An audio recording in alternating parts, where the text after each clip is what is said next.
Imagine for a moment an empire that is not a wall but a tide, a kingdom measured not by the reach of its borders but by the reliability of arrivals, ships coming on time, coins telling the truth in any market, laws read aloud, so even a tired miller can nod and understand. That is the world we're about to slip into together. The North Sea Empire under Cnut the Great, a reign braided from Denmark, England, and Norway, held not only by iron but by rhythm, schedules, promises, courtesies that taught distant shores to breathe like a single chest. Tonight, in a voice meant for lamplight and late hours, we'll walk the piers where planks remember salt and patient hands, drift through halls where charters dried beside hearths, and listen for the soft arithmetic of governance, oars beating time, markets counting fairly, bell towers portioning the dark into manageable pieces. Cnut is often remembered by a single legend, a king on a chair instructing the tide to halt, and the sea, unimpressed, continuing its everlasting sermon. But the truer story is gentler and more instructive. It's about a man who learned from water rather than shouting at it, who set his throne not against the waves but within their rhythm, who discovered that a realm survives less by thunderclap victories than by small fidelities kept every day. He bound England to Denmark and Norway not with brittle chains but with timetables and trust, stipends paid when promised, roads mended before metaphors could tempt them, ferries kept through winter so piety would not need to borrow rebellion's knife. Stay with me, and we'll hear how a boy raised among shipwrights grew into a ruler who preferred the music of punctuality to the spectacle of noise, how coins stamped Cnut wrecks travelled like little round vows, how abbey bells taught fear to speak softly, how a letter written in Rome came home carrying safe conducts like lanterns. There will be questions to keep you awake just long enough for wonder to do its work. What if the strongest empires are the quiet ones, living in the way bread remains ordinary? What if humility, the kind that stands at the waterline and knows when to rise, outlasts every bright, swaggering boast? And what if the North Sea, so often labelled a barrier, was in truth an ancient road, and Cnut simply learned its map? We won't hurry. The story likes to be told at the pace of footfall and tide. We'll meet Emma, a queen whose composure could turn corridors into sentences that move without tripping, and housecarls whose shields were arguments for steadiness, fierce at noon and courteous by evensong. We'll stand in markets where measures were checked like heartbeats. We'll watch charters folded into sleeves the way travellers fold prayers. We'll see the Geld fever cool into memory, replaced by taxes that behaved like carpentry, timber properly measured so roofs would not learn to leak. We'll feel the empire tighten and release, as any breathing thing must, Denmark's winter competence, Norway's proud fjords and their difficult hymns, England's shires with their old habit of weighing counsel before shouting. We'll follow a northern king south to Rome, where stone remembers patience and courtyards judge a man by how little dust his dignity kicks up.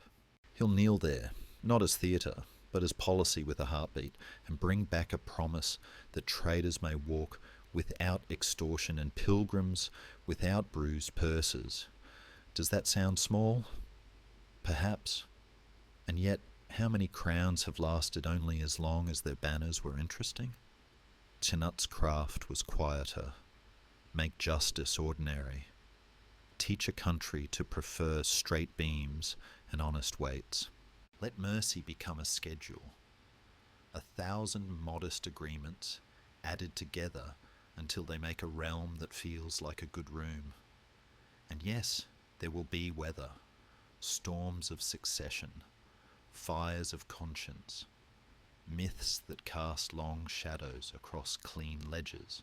We'll step carefully through them, the boy who became a patient king, the brothers and sons who tried to read the future from a father's handwriting, the sainted opponent whose afterlife recruited in whispers, the English earl whose competence steadied a room and also frightened it.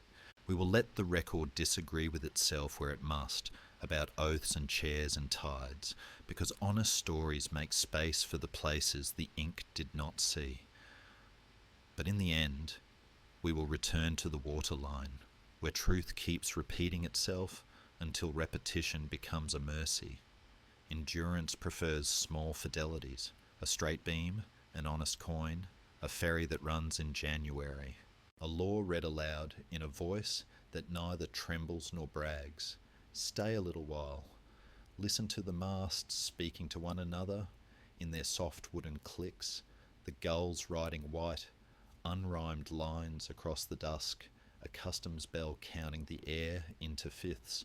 Imagine a map whose borders are braided roads of tide, a crown that weighs less because it keeps its promises, a king who stands where power meets law and lets a larger rhythm be visible through him. If you've ever wondered how civilizations actually hold, by spectacle or by the quiet governance of mornings, this is your harbour. If you've ever felt tired of thunder and wanted to understand why kitchens, not battlefields, remember what lasts, this is your bench by the quay. And if you've ever heard the sea at night and suspected it was trying to teach you something, well, it is. So settle your breathing to the pace of oars. Let the day's noise go out with the tide. Tonight I'll guide you through a century that discovered the strength of patient arrangements. England, Denmark, and Norway stitched not into a chain but into a rhythm. A king who learned to keep time with water. A world that, for a brief lucid span, found that law could be a lullaby. And perhaps, by the time the lantern makes its small comma in the lane and sleep begins its gentle argument, you'll carry a different kind of empire into your dreams.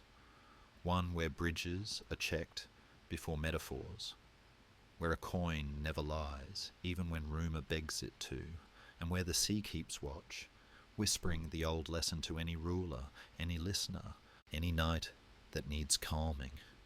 Arrange with what is larger than you, and arrive on time. Night gathers softly along the North Sea, and the water speaks in its old syllables. The hush of tide on shingle, the pulse of oars that once stitched darkness to distance. In that tender border between sleep and listening, a boy stands in the salt air of memory, shaped by winters, by fathers, by the gravel-throated council of ships. He is not yet a king, not yet the weight inside a crown's ring. He is a son, perhaps born when frost drew careful maps across hall-door planks, a Danish prince whose world is measured less by walls than by horizons. Around him, the long skeins of kin and oath are being threaded into a northern tapestry. A grandfather renowned for baptisms and earthwork ramparts, a father whose sails learned the habit of the passage between Jutland and the Thames, an elder brother bound for the chair, while the younger tests himself against weather. They will call him Cnut, and the centuries will curl that vowel until it tastes of iron and salt. Later, tellers will decide whether he was storm or harbour, tyrant or steward. But before any verdict, there is this: a childhood educated in the grammar of water, where strategy is written by currents and patience is a sailor's best knife. In lamplit halls bright with tallow and hammered silver he listens as old men recite the arithmetic of tribute and timber, speak of the Danevirk, not as boast, but as winter's habit of safety. He hears names from across the water: Ethelred, with counsellors circling their doubts, Norman dukes related by marriage to enemies, and yet, when storms harden into laws, potential bridges. If he learns one thing first, it is that power moves like weather, felt before it is seen, travelling on invisible gradients, and that true navigation begins by warming one's hands above a chart and listening to the wood creak as if the planks themselves remembered. The planks do remember, keelboards that kiss the humber, ribs glazed with tar like rain made orderly, a mast shouldering the shy courage of flax in its sail. He watches crews tighten their knots and learns, from a man's way of coiling rope, whether he fears the sea or loves it. He hears another kind of teaching too, Latin hymns from chaplains who arrived with the same sea mist and broke bread beside soldiers, laying a second map over the first, a map in which penance and peace are also tribute, and the cross can serve as banner or bridge depending on the day. Scholars will someday argue about his tutors. How much of the church's northbound thread was sewn into his earliest thinking, whether a boy raised in salt could reckon in mercy as much as in measure, but the boy himself kept plainer debates, the value of landing at a river mouth on the ebb, or how to move men through marsh without letting resolve sink to the ankles. Long before crowns, there are questions like these, small and exact. By attending them, a prince learns not to shout over the grain of the world. Across the water, England breathes in fits, strong when its shires pull like matched oxen, brittle when counsel turns against itself.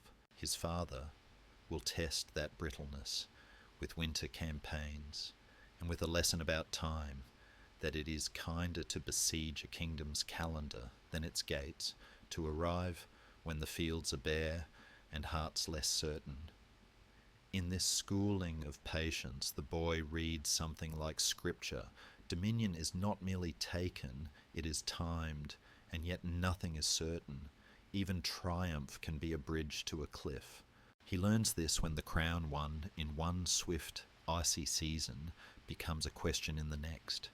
He discovers that thrones are chairs balanced on attention, and attention is a coastal bird, quick to rise, quick to scatter. He watches the English Wheaton weigh possibilities in a language that loves law almost as much as it loves land, and he senses that to win England is not to lift a sword, but to shift a riverbed without wounding the water's self-respect. So the boy begins to become someone else, not the loud storm, but the reader of weather, the one who notices a noble shoulder harden at a treaty word, the one who offers a marriage where once a raid would have stood, or a coin where a sword would have insisted. Ships are still necessary. Iron is never unemployed in such centuries. Yet he keeps a quieter instrument as well, something like a carpenter's plumb bob for politics, an instinct for the vertical truth that runs through confusion. If he keeps the church close, it is because bells calm villages. If he keeps the old gods close, it is because memory loves its childhood, and nations are not severed by scolding. Step by patient step, he will discover that a North Sea realm is not held by mortaring land to land, but by learning the etiquette of tides, the courtesy of letting each shore keep its dialect.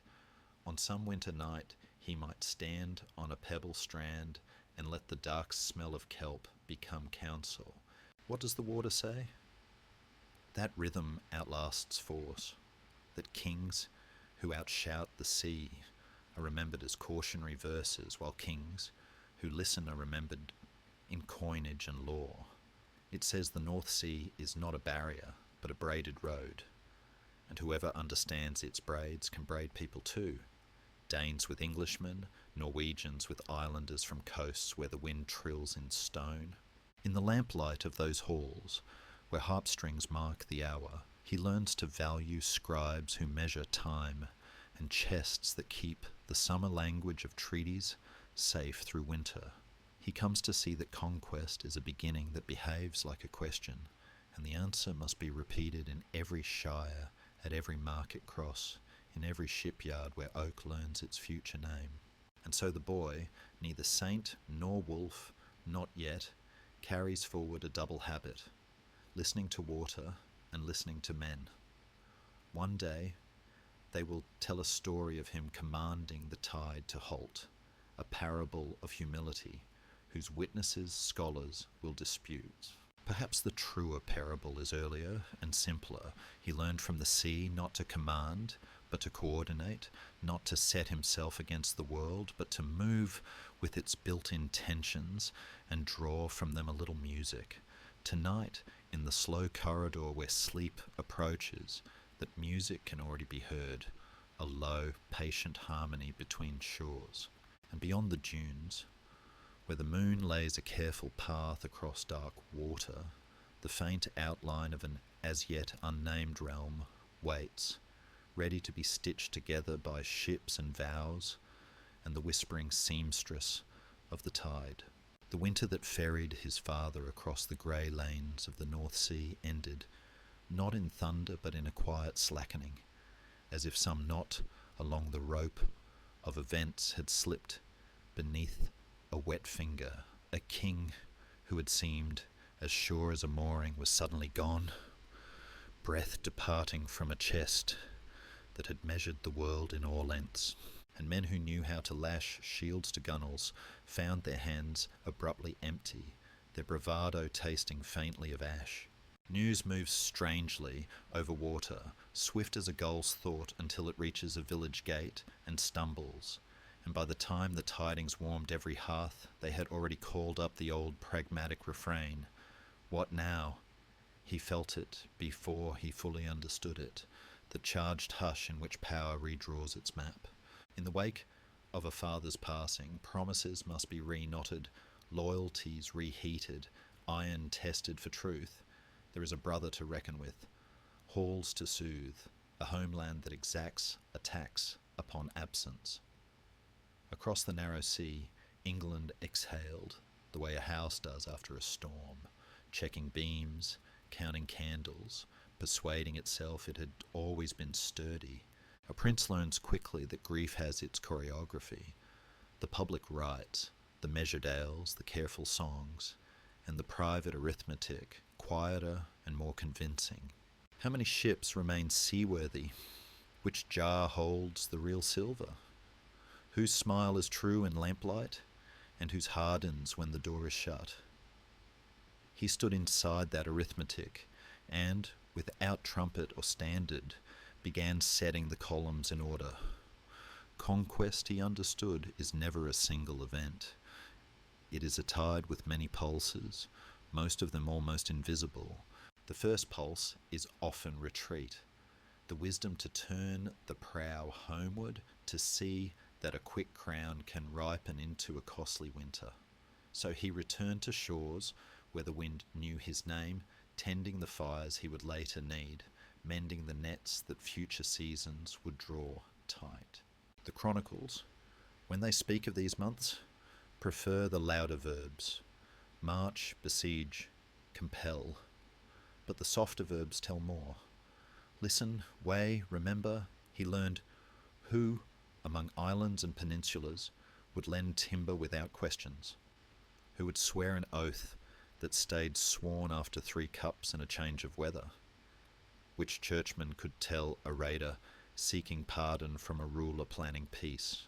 In councils scented with smoke and beeswax, he sketched an empire that would not behave like a wall, battering and forbidding, but like a braided river. Danelaw currents, Norwegian rivulets, English channels of law and land holding, guided rather than damned. Across the water, the English court rehearsed its own math of memory and fear. Advisers counted levies and muttered about harvests. Elders recited winters when wolves were lean and men leaner. Mothers tried to keep bread ordinary for children whose eyes had learned to inventory doors. He watched from the edge of maps and from the bows of fog-soft ships, and then he made the choice that would define him more than any banner. He would not let violence be his only grammar. Iron would speak, yes, but it would speak in sentences softened by policy, in clauses of marriage and coin and careful mercy. There is a story people will tell about him and the sea. Whether it happened exactly so matters less than the hunger that let the tale travel. In its grain, the lesson is simple. The world keeps sovereign rhythms, and wisdom lies in arranging with them rather than shouting at them. He began to arrange. Men who had once known him as the spare son learned to watch his silences. They noticed how he let others finish their anger and then placed a smaller, steadier thought where the anger had run out. He could anger too. He was not a cloud, but he preferred the geometry of endurance to the blaze of a moment. He trusted law enough to wear it, and he trusted faith enough to let its language cool hot rooms. When he took counsel with clerics, it was no theatre. He'd seen enough winter graves to honour the hands that comfort the living. When he sat with sea lords whose oaths smelled of tar and old victories, he did not scold their pagan memories. He folded them into a future in which altars and anchor posts could stand side by side without quarrel. There were, of course, hard measures, hostages as promises, stern reckonings when promises broke, the disciplined arithmetic of tribute. Yet, even there, he tried to keep the numbers human. A tax that could be paid without skinning a village to the bone. A garrison that behaved as a shield rather than a hunger. He learned to favour a certain kind of man. The ones who loved straight beams and honest weights, who kept ledgers with ink that did not need excuses. An empire stitched by water needs such people, the way a hull needs ribs, unshowy, repeating, strong. Because the sea had been his first tutor, he thought of the whole work as shipwright's craft. A keel first, long and true, then frames rising at intervals like patient decisions, planks set edge to edge so close that daylight can only guess at the seam, pitch warmed and brushed into every line until the vessel holds, not by miracle, but by fidelity. On certain evenings he walked the yards where new ships were becoming themselves, breathing oak dust and resin, hearing the friendly complaint of rope. He would lay his palm to a mast and feel the tall intention in it, the way the tree had been training for this task without knowing. In those hours he could glimpse the shape of the realm he meant to float upon a restless world. Not a clumsy barge of chained provinces, but a swift, obedient body that made distance smaller and the law longer. If you are listening in the dark and feel yourself just now a little nearer to timber and tide, tell me where you are and what time the clock keeps in your room. These nights belong to many shores at once, and it soothes me to imagine your window. Bangkok dawn, a Texas midnight, a quiet flat in Copenhagen, keeping company with this story. And if the murmuring of the past sits kindly in your room, you are welcome to subscribe to the entire history, so the next lamp can be lit without searching. The sea is preparing another lesson. In the east, words of marriage are being weighed like fine coins. In the west, a young fighter is learning to hold courage, still long enough to become policy. Scribes trim their quills. Smiths cool the last rivets. And a queen fluent in 2 dialects of loyalty is stepping across a threshold that will bind islands to peninsulas with a velvet knot. Somewhere along a weed-sweet bank, a boatman tests the river's patience with a pole and smiles because the current is turning in exactly the way a planner hopes. Soon the tide will lift on both sides of the horizon and prows will rise. But for this soft minute, listen. The shipyard breathes like a sleeping animal, and in that breath you can almost hear the first faint creak of a new empire leaning toward launch. Dawn came, pearl grey, over harbours and halls of law alike, as though weather itself had chosen to bless both oars and ink, and he rose into those hours, carrying a plan so quiet it could be mistaken for courtesy.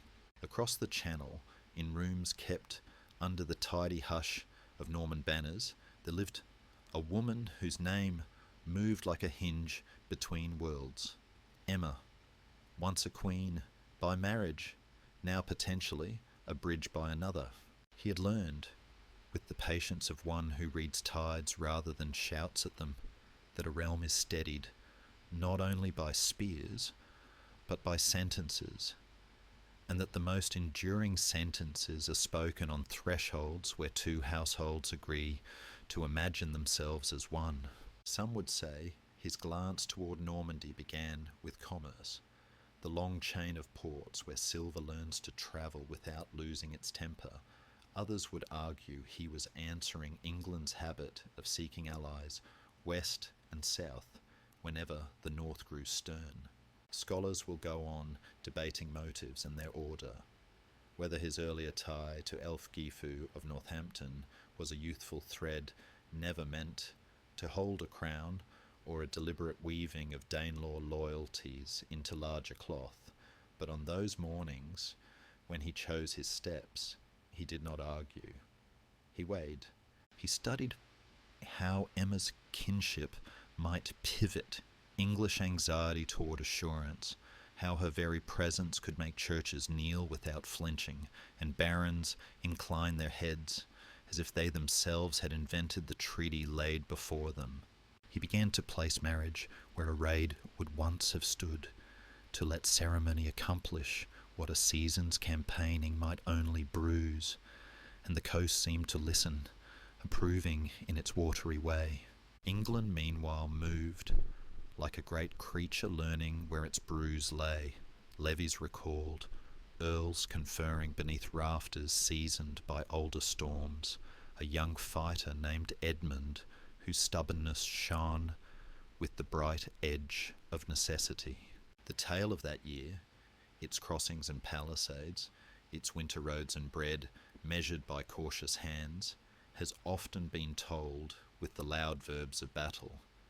Yet under the clangour ran a quieter score, bells gathering villages into single thought, scribes entering names to keep them safe from rumour, widows folding fresh loss into the sober work of tomorrow. He watched and answered each note in kind, iron where iron required yes, but also proposals where pride could be soothed, a coin where fear deserved the dignity of predictability.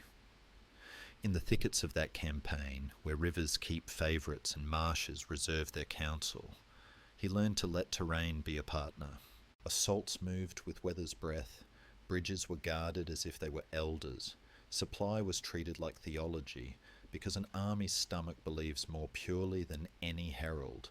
When the long contest with Edmund came to the island of Alney, and men consented at last to let law stand where fury had stood, he understood that the victory he sought was not one that leaves a land humming with grievance. A shared rule was spoken aloud, an almost tender compromise in which two stern natures agreed to keep the wheat safe. The peace held just long enough to teach a new habit, and then sorrow, too sudden to be strategy, changed the sum. Edmund's death came like a candle, pinched in a room still busy with talk. In that hush, the crown turned toward the steadiest hand. He did not gloat. He crafted. He kept the coin steady, called the Darnagold by its honest name, and then taught it how to end. He let the shires see that law was no foreigner in his halls, but an intimate. He walked the market roads where waits learn their manners, ensuring bread and justice were measured by the same inch. In churches that had learned to fear northern boots, he knelt as a penitent rather than a visitor, letting Latin rest on his tongue until wary choirs sang as for a parishioner. There were severities, there must be, when oaths are the architecture of safety, but he refused to let severity become the point. He broke up wild companies whose loyalty measured only plunder, preferring housecarls whose pay was covenant and whose discipline outlasted rumour's bad weather. At court he called for wise men who knew the grammar of charters, Women who could advise without shouting, stewards who hated waste more than they loved favour. He even made a practice of choosing the second most flattering counsellor in any room, as if he had discovered that honesty prefers the less decorated chair. If you are listening now, and the hour wherever you are has either the soft weight of midnight or the clean stride of early morning, tell me what time your window keeps, and from which city this story finds you. These histories are ocean-born, and I like to imagine their foam touching Bangkok balconies, London terraces, a small kitchen in Minnesota where tea cools patiently. If the slow braid of policy and tide comforts you, you are warmly invited to subscribe to the entire history, so these lamps can find you again without searching. Where are you tuning in from? And what time is it where you are? After England steadied under his hand, the sea began whispering other errands. Denmark, first grammar of his childhood, called with the old authority of kin and winter. Norway, rugged, with proud coasts and sentences cut against the grain, watched to see whether the new king's law could stretch across capes where storms are nearly persons. He did not rush the chords, he inspected them. He understood that the North Sea, so often painted as an obstacle on frightened maps, is really a road, and to drive it well is to manage a calendar as carefully as a fleet. Timber crews were paid properly. Harbours were taught to trust the schedule. The royal household learned to travel like a migrating mind, carrying with it a consistent temperature of justice. Some nights, walking the shipyards where pitch warmed like a small sun in its bucket, he would rest his palm against a finished hull and listen for that deep, contented creak that means a vessel has chosen agreement with the world. That was the sound he wanted from his realms, not cowering, not bluster, but consent. The music of many districts deciding, one village at a time, to belong to law because it keeps roofs from leaking. Above the yards, gulls wrote white, unrhymed lines. Monks trimmed ordinances into speech spare as winter light, and he pictured a map with water as thread rather than tear. Beyond the last pier, dawn and dusk kept trading the horizon like a courteous secret, and in that exchange, some larger outline woke, the shape of a dominion held not by shouting but by rhythm. Somewhere, in a cold room where a navigator's instruments waited, a tide table twitched under a candle flame as if to say the next crossing was nearly due. He set about tuning the country as a careful hand tunes a long harp. String by string, ear leaned close to the faintest roughness, until the instrument could hold both the stern note of law and the warmer music of everyday bread. In towns where markets remembered how to breathe, he walked beneath signs cut with wheat sheaves and hammers, asking after weights and measures the way a physician asks after pulse.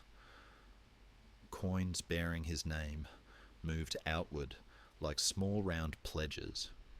Cnut wrecks with the tidy marks of London, York, Lincoln, each piece of silver repeating the same courteous sentence, "We will keep faith."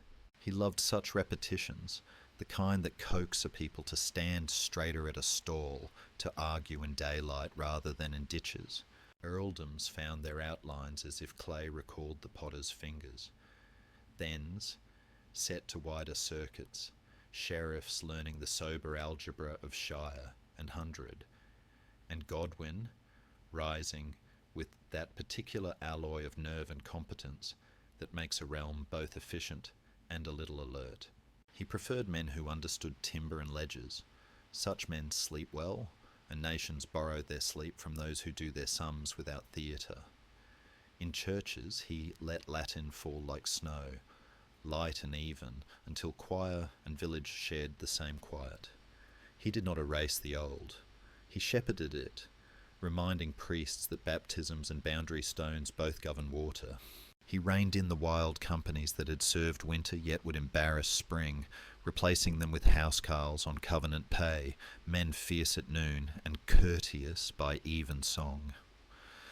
The Danegeld, wearisome word, with its grim arithmetic, he treated as a fever to be broken, not a fashion to be worn. Pay what prudence demands, then let the land relearn the pride of earning, rather than ransoming. There is a peace that needs marching to prove itself. There is another that makes a road feel like a promise kept. He wanted the second.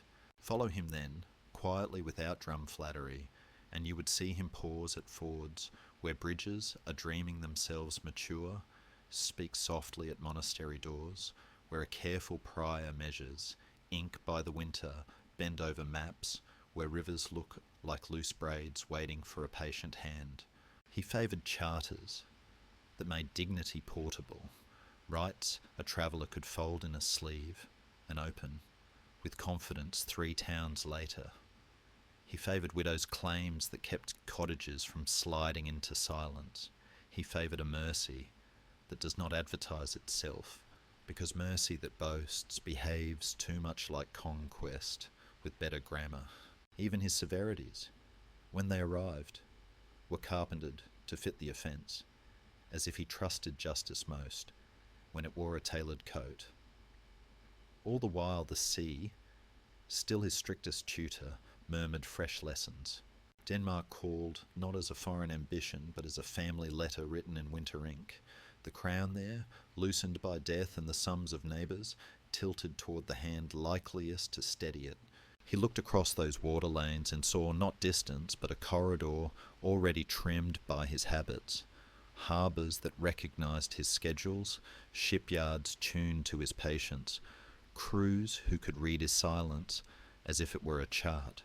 To the northwest lay Norway, a grammar of rugged clauses and proud commas, with chieftains who preferred the syntax of their own hills, and a king whose holiness would one day falter the way a hymn sometimes breaks into tears.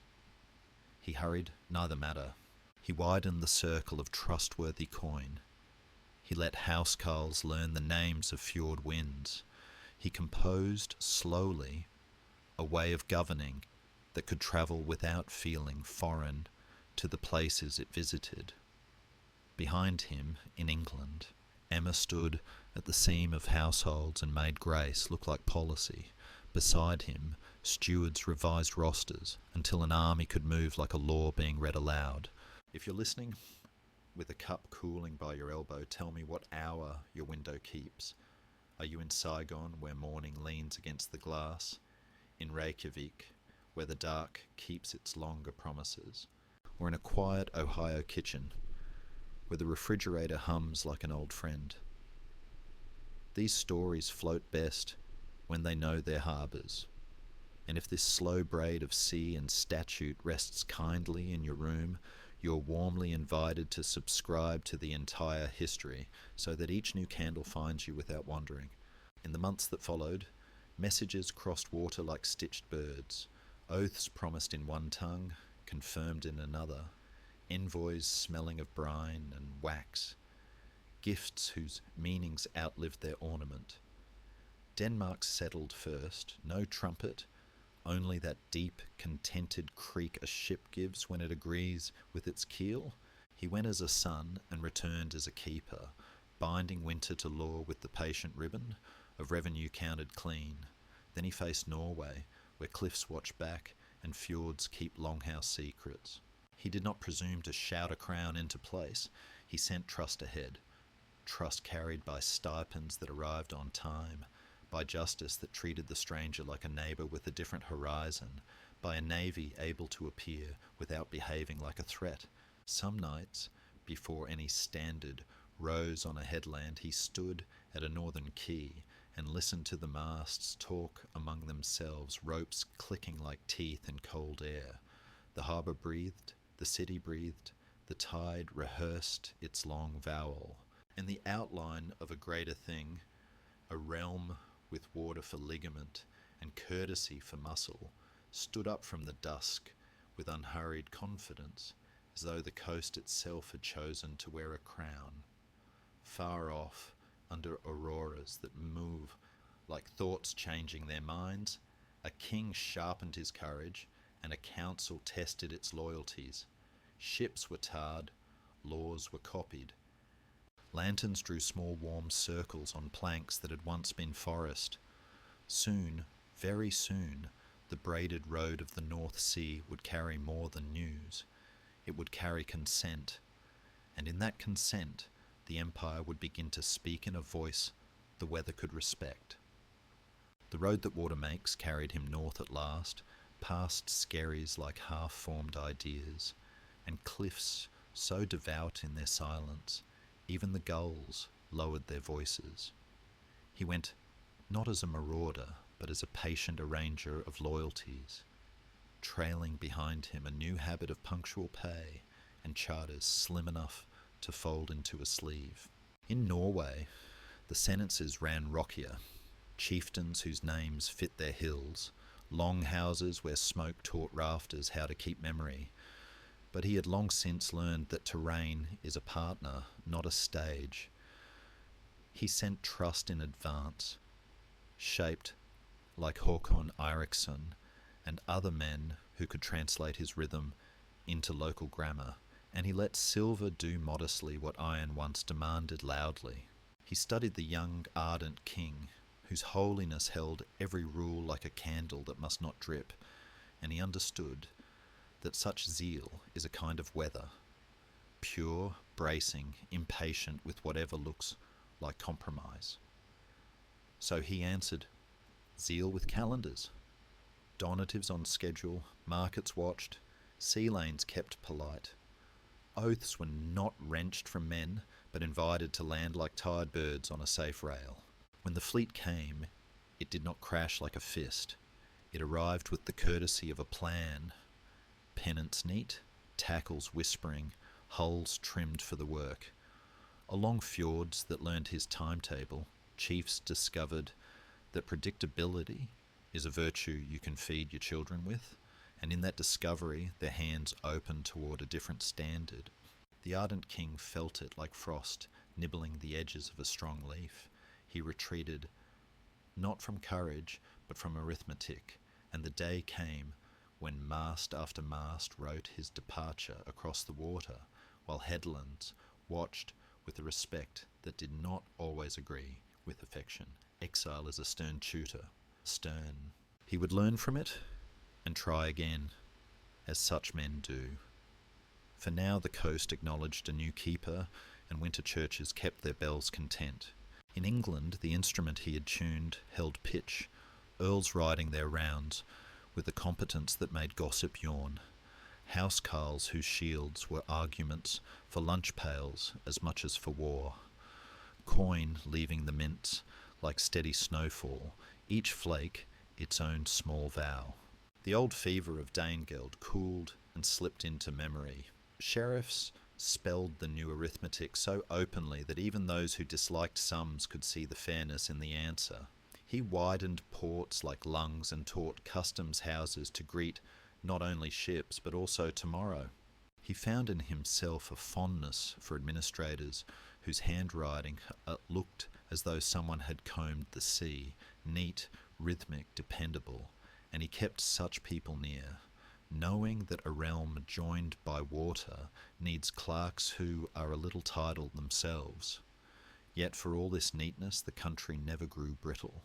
He let festivals remain rowdy, where rowdiness was the local grammar of joy. He let monasteries keep a stricter hour, where strictness helped ink behave. He had learned to be generous with difference so long as it did not press too hard on the beams. In Denmark, kinship sat easy on the throne, like winter on a familiar field. Revenues kept their lanes, and ships on the Limfjord kept the world in a good mood. From Sweden came the occasional stern test, as if border winds needed to remind all parties that maps are never finished. He met such weather with his usual mixture of seamanship and statecraft.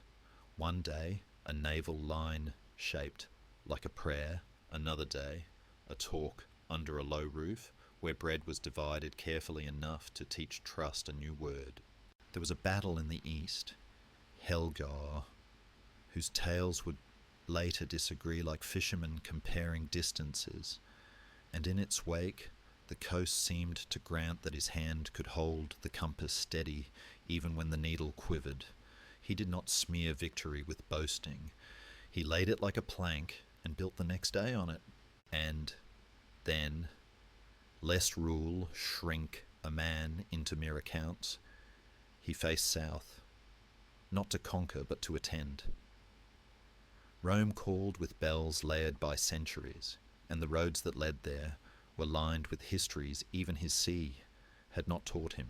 He thought of emperors who wore law like armour, of pilgrims who turned roads into rosaries with their steps, of councils where bishops proved that patience is an instrument.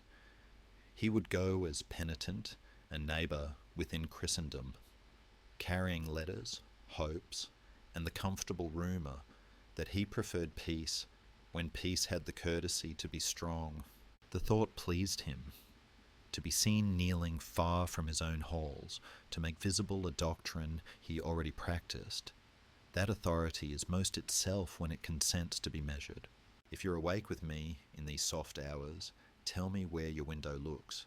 Are you listening from Jia Nang, where morning rolls its clean sleeve up the sky? From Manila, with its tireless neon? From a snowy street in Toronto? From a porch in Lagos, where night keeps company with crickets? And what time is it? Where you are?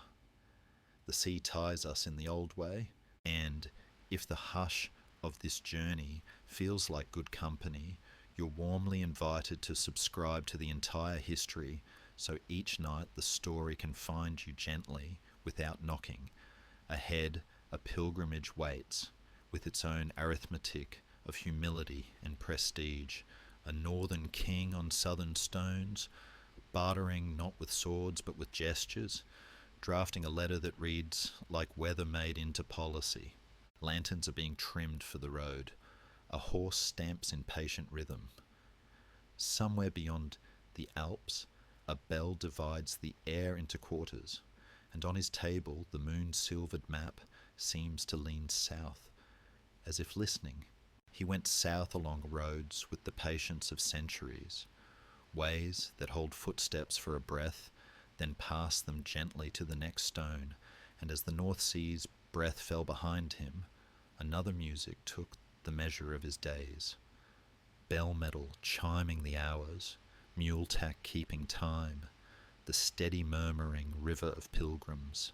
He did not come as a conqueror, but as a guest of a larger household, carrying gifts that were messages in their own right, gold for altars, assurances for merchants, a northern readiness to kneel where kneeling clarified the world. Rome waited with its layered dust and its practiced art of measuring princes by their behaviour in courtyards. He had come for a coronation that was not his, an emperor anointed where old oaths braid themselves to new iron, and for the quieter ambition of giving his sea-stitched realms the feel of belonging to a choir no fleet could sing alone.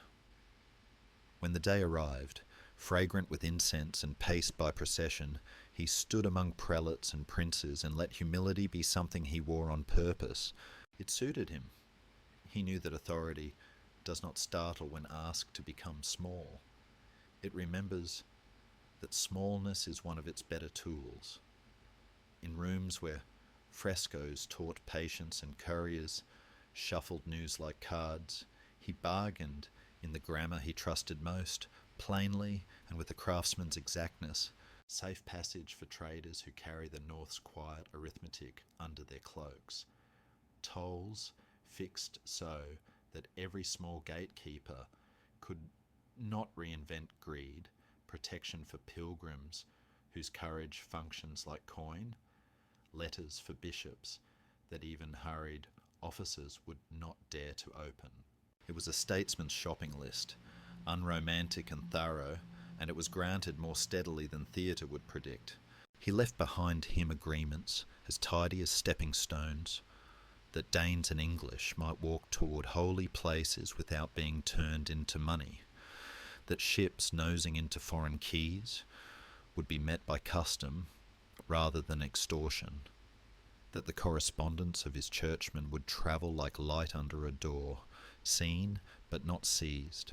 From that city he wrote a king's letter in the weather's key, clear and legible, explaining that the favours secured were not foreign gifts but domesticated pieces of the future, that he had bent his knee so his people might walk more upright. He promised also in Rome's daylight to be stricter with himself than with his subjects, to prefer right measure to sudden heat, to hold the scales level where grief and greed so often weigh the same. He remembered to give in the old northern way as well, to set gold where sanctuaries sagged, to let reliquaries shine in proof that beauty can be policy. And Rome, an artisan in the medium of time, sent him northward with quiet benedictions and the polished habit of recalling who kept their word. The homeward miles ripened his thinking. Mountains offered a new geometry, the civility of switchbacks, the wisdom of not fighting stone. The plains offered breadth, that contented sense that governance, like a good field, prefers long furrows to dramatic corners.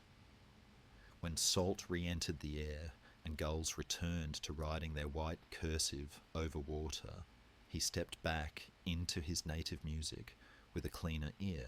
He began to speak of his realms as one household, England a broad table with room for monks and smiths, Denmark a seasoned pantry in which winter never ambushes, Norway a difficult, honest uncle whose stories take time but come home true. He placed bishops whose Latin could sit beside law books without quarrel, earls whose courage travelled with account books, mints whose neat silver rehearsed the same modest vow in every town: we will be fair. Letters skimmed the sea faster now. Like small intentional weather, envoys arrived with faces trained to disclose only enough to keep talk kind. He set his court to a travelling rhythm so that the North Sea Empire behaved not like a clumsy stitch, but like a living limb. In England, he tightened what already held Godwin's star rose, with the grammar of grand earldoms. Sheriffs learned briskness without cruelty. Housecarls kept their steel as honest as their paytables. The Darngeld continued to cool into memory, and levies began to look less like ransoms and more like carpentry, the timber by which roofs hold. In Denmark, kinship braided to law until the rope lay calm. In Norway, resistance still breathed under doors, but schedules, stipends, and well-mannered sea lanes taught even proud headlands the convenience of predictability. He did not forget iron. He simply trained it to speak last. If he favoured charters now, it was because he had learned that paper properly witnessed is a bridge that outlives anger. There were still nights he walked a quay and set his palm against a hull to hear that deep cooperative creak, the sound a wise ship makes when it agrees with the world. He wanted that sound from courts and markets, from cloisters and coastguards, agreement without flattery, strength without display. Sometimes, when the tide withdrew and left the harbour's ribs exposed, he thought of Rome's pavements and how a northern boot had acquired courtesy there. He pictured a pilgrim somewhere between languages, safe because of promises written under southern light and honoured on a northern road. Rumour kept its weather farther up the coast, a saintly exile sharpening resolve beyond the skerries, Swedes testing a border wind, merchants counting quiet gains with the same devotion, monks count beads. He let rumour be weather, navigable if you respect its mood. The larger work was to keep the calendar faithful, fares arriving when they should, judgments pronounced before patience thinned, ships departing on tides their captains could trust, By such faithfulness, a realm recognizes itself not by miracle, but by habit.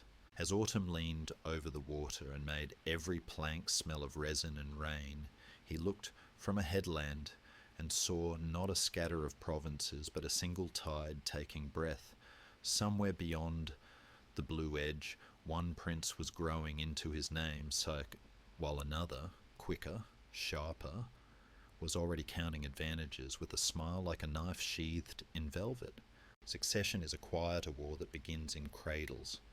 He knew its sound, the soft clink of cups at a christening, the shift of shoulders at court when two futures enter a room together. The masts answered with their patient clicks. The gulls kept their voices low. The empire held its note, while inland winter laid out its pale thread along the hedges, preparing to sew one chapter closed and the next opening along the seam.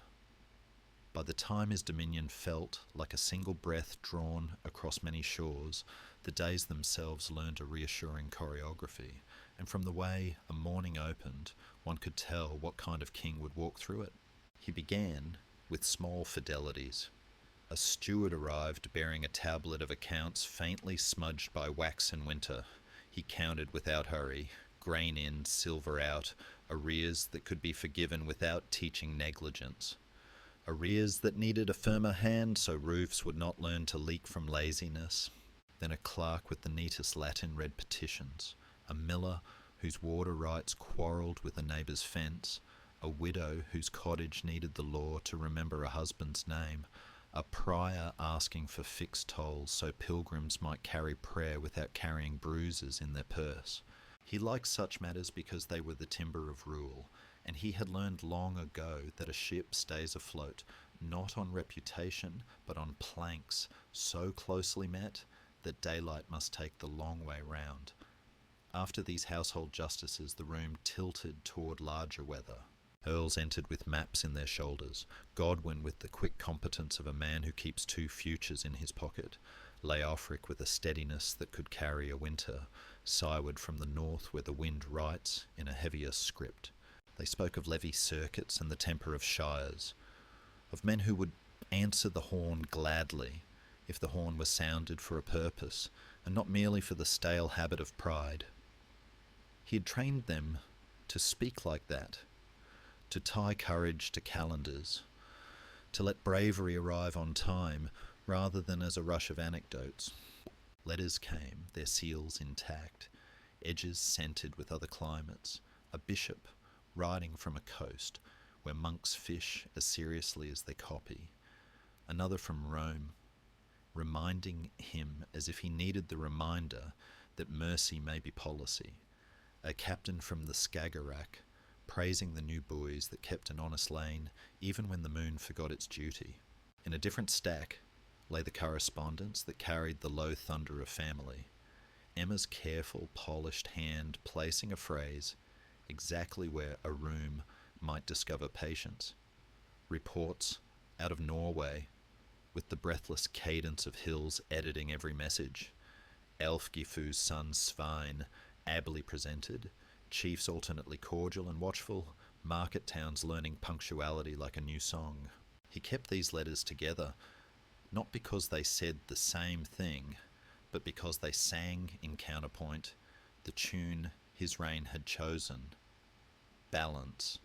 Scholars later would argue about his private heart, whether Emma's Latin steadied him more deeply than Elfgifu's Danelaw loyalties, whether he meant from the first to divide work and affection along two coasts.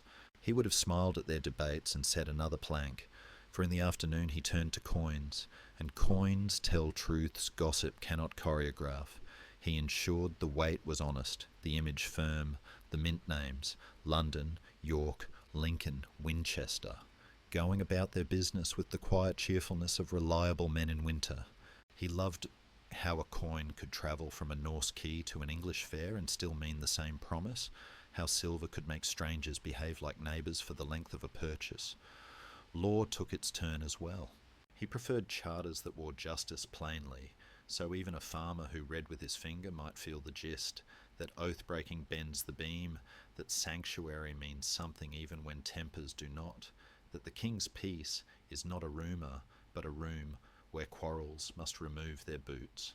He had elder dooms read aloud in halls that smelled of smoke and honey, not to boast antiquity, but to teach the present how to sit with its elders. Where custom was wise, he left it standing. Where custom bullied, he planed it smooth. He trusted that a land is kept, not by novelty, but by recognisable fairness. Bread priced sensibly, roads guarded, so fear stays bored. And because he had been a sailor before he was a judge, he listened for pitch. A town shrill with tax, an abbey whose bells told too often the long complaint of shortage, a garrison that strutted when it should have studied. He replaced men gently when he could, and with steel when he must, erring toward officials who preferred a straight beam over a quick compliment. Evenings changed the house's colour. Minstrels came who knew to keep the volume tender. Women with the kind of wit that oils a hinge. Boys teaching their hands to think along harp strings. A philosopher, if such a word belongs, in a northern hall, who could send a proverb walking into tomorrow without a limp. The king listened more than he spoke. He was fond of the old tale later fastened to his name. The tide commanded to stand still, and when it was performed, he did not correct the liberties taken. He let the parable do its work. A ruler who understands his limits is larger than one who does not. In quieter corners, advisers exchanged looks over the geometry of succession. Cnut, the boy with Denmark in his lungs, grew into a name that liked order. Harold, quick and bright, gathered sympathies the way dry grass gathers light. Between them, mothers moved with distinct grammars of loyalty, and the king, knowing history sharpens itself on such edges, kept his tone level, his preparations practical. He made sure both boys learned to love ledgers as much as lances, to practice the courtesy of listening to men who could not benefit them. He disliked futures that swaggered. The northern flank murmured of saints and setbacks. Olaf, whose holiness once rode like a lance straight through his decisions, had fallen, and then, in the way of holy men, risen in reputation, even as his body learned quiet. At shrines where rhyme laces the eaves, fishermen told stories, plaiding longing with truth, until a child could not tell which strand weighed more. He knew the danger. A martyr makes excellent weather for a counter wind. Yet he refused to rule by fear. He ruled by punctuality. Stipends on the day due, judgments as plain as bread, roads that behaved, ships that appeared when the schedule said. It is hard for a rebellion to recruit where a country finds itself satisfied at supper time. Still, he kept an ear for the creek that means a beam would like attention. He sent favoured captains to winter in towns not their own, so friendship could grow where suspicion kept too tidy a garden. He encouraged marriages that crossed old lines without erasing them. He asked bishops to preach not only salvation but thrift and tender dealing, because a people fluent in moral sentences at market are less tempted by grand, destructive rhetoric. On some nights he walked the quay alone and let the tide count for him. A gull drawing a white unrhymed line across the dim, a rope clicking like teeth in a patient jaw, a far bell dividing distance into thirds. He measured how far the realm had come, from a boy learning patience on maps of current to a man whose mornings belonged as much to millers and widows as to earls. And he remembered the sea could strip him of illusion with a single squall. Perhaps that is why his hand stayed steady on coin and sword. The realm held together by habit and affection as much as by fear, and in that holding the nights grew quieter. Yet beyond the headlands news practised its restless profession. In Trondheim a story brightened like embers coaxed by breath. In Jutland a rumour hardened into plan. In London Under a moon that made slate shine like thought, a counsellor folded a letter, as if politeness might delay a problem. Winter, that familiar clerk, began writing its name along the hedges again, and somewhere between two shores, a messenger boat leaned into its oars with a confidence both reassuring and warning, carrying a small packet of words that would ask the king to choose his next scene with care. The packet itself was undramatic, 2 thin sheets, good wax, a careful hand. Yet it changed the air of the room, the way a hidden door's draught will tilt a flame. He read once, then again, letting each sentence find its level. Trondheim's whisper now a voice, men gathering beneath roofs striped with fish-rack shadows, a priest swearing that candles by an old grave burned with the stubborn brightness of conviction. Olaf's death had not lain down. It had learned the old craft of returning as story. And stories, when they stand up, set other men to standing. Part of the unrest was the ordinary ache that follows stern rule. Market towns recalling the taste of autonomy. Chiefs who had kept their pride in tidy boxes, discovering they liked it looser. Part of it was the sharper blade of sanctity, the belief that a fallen king had become a yardstick rather than a memory. Between these currents, his Norwegian fabric was under test. Young Svein, quick to take a cue. Elfgifu, governing with the neat severity of one who believes tidiness can turn back weather.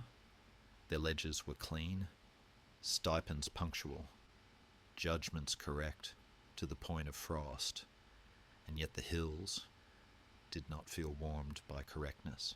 A rule can be right and still unwelcome, like a polished table that leaves a vinegar in the room. He did not panic. He inspected the beams. He read the letters aloud, low enough that his counsellors could hear the pressure of the consonants, and then did what habit and prudence had made reflex. He added mercy to arithmetic, remitting fines that had bitten through to bone, widening a market day like a lung, keeping a winter ferry so cold, months stopped feeling like a siege. Northward he sent a prior who could preach without sounding like an audit, and a captain whose talent was the art of making a hearth feel possible in weather that pinches. He did not dismiss Elfgifu, he wrapped her strictness in a softer schedule, so Norway could forgive its pride without saying so. England, meanwhile, asked attention at a different seam. Godwin's competence had matured into a fact, and facts acquire gravity. He balanced it with other weights, letting Leofric's slow, sure fairness reach deeper into shires that like their dealings, to feel like conversations, moving sheriffs where rumour grew, not as punishment, but as the portable lesson that office belongs first to law and only then to the man. Coins stayed honest, mints sang their small bright hymn. The Darngeld, fever now fully broken, receded into the kind of memory that makes men shake their heads and buy bread with unclenched hands. He kept the church close without letting it become a curtain. Bishops were urged to be local, more shepherd than courier, while abbeys received gifts that were also instructions. Copy the elder dooms cleanly, teach boys to argue without shouting, keep sanctuary real so the frightened need not choose a ditch. He found time for the tiny decencies that prevent large remedies. A bridge mended before it learned to become a trap. A mason sent to an abbey gate where frost had taught the arch to sigh. A judge reminded that a widow's tone is not evidence, though sometimes it is wisdom. The tide legend, already travelling like a polite rumour with a spine, helped him, for a story that says the sea will not obey a king also says a king will not ruin himself flattering the impossible. When the performance came and children widened their eyes at the chair on the verge and the water's ancient approach, he let the picture stand.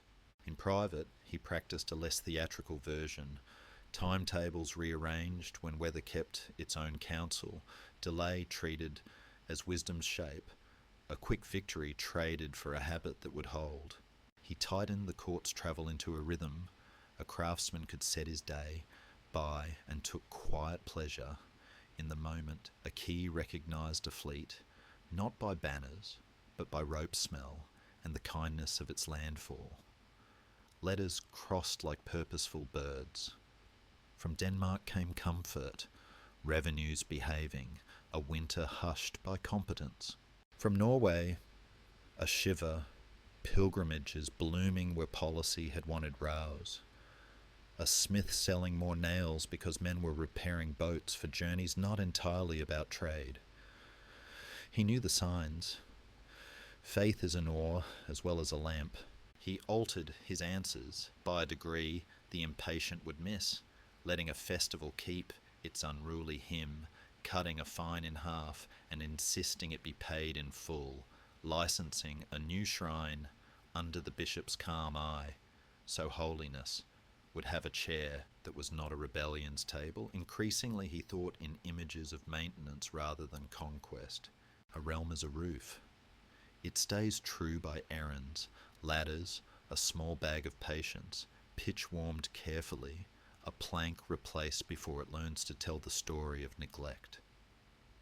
Some afternoons he left counsels for the yards to hear the respectable conversation of tools, a mallet reporting a joint well made, a plane leaving that polite ribbon of wood, like a sentence remembering itself. He laid a palm on a mast and thought of his sons, one with Denmark's steadiness in his gaze, one with England's quick light, and felt, beneath pride, the sober arithmetic of years. Succession is a tide already counted by people with excellent memories and quiet voices. He meant to make it a narrower river. He divided responsibilities to shock the realm less when time grew impolite. He made the boys travel, learn counties and men, the way a hand learns a tool's weight. He saw to it that Emma's grace and Elfgifu's exactness both lived in their lessons. He refused to turn motherhood into a faction before children whose lives were already becoming geography. At night, when torches lowered their busyness, he stood at a window and let the room cool. Beyond the edge of the map, a saint's name walked home in fishermen's mouths. Elsewhere, a baron practiced patience badly. Inside, a brazier made its small red argument for warmth. He thought like practical men do. Provisions for a winter he might not see. Laws clear enough to outlast a year of grief. Ships whose timbers would still meet cleanly when steadier hands were gone. The Empire breathed, one long breath across 3 shores. The sea sounded satisfied but not flattered, but not far to the north, under aurora that turned the air into thoughtful silk, a little chapel door swung and did not quite close, as if a hand had entered and would return, carrying a story with enough weather in it to move a coast.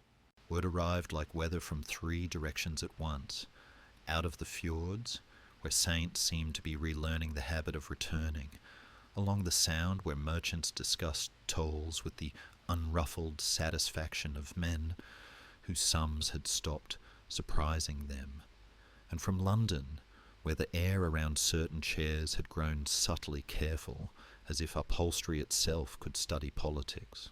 He read each breeze without frowning. From Norway came smoke rather than blaze, the kind that teaches a house to pay attention. Fishermen swore that candles by a certain grave burned with a stubborn light no wick could claim. A smith said his fevered boy woke after a pilgrim spoke a name. Chiefs who keep their pride dressed for company allowed themselves to be seen at shrines whose doors had lately learned to hinge more softly. Elfgifu's letters remained exact, a garden of tidy rows. Svein's messengers carried assurances like newly whetted knives. Clean, bright, a touch too eager. He trusted not only words, but the temperature of words, and these felt lightly wintered, so he answered, as he had learned to answer weather, by shifting weight without drama. A remission here that arrived like a kindly thaw, a widened market day there, measured generously enough that the proud might call it their idea, a ferry kept open when ice preferred otherwise, because convenience is a patriot in ways sermons can only hope to be. Northward he sent a captain with the rare talent for hospitality, and beside him a prior whose preaching warmed rooms rather than audited them. He reminded Ælfgifu that correctness persuades best when it behaves like welcome.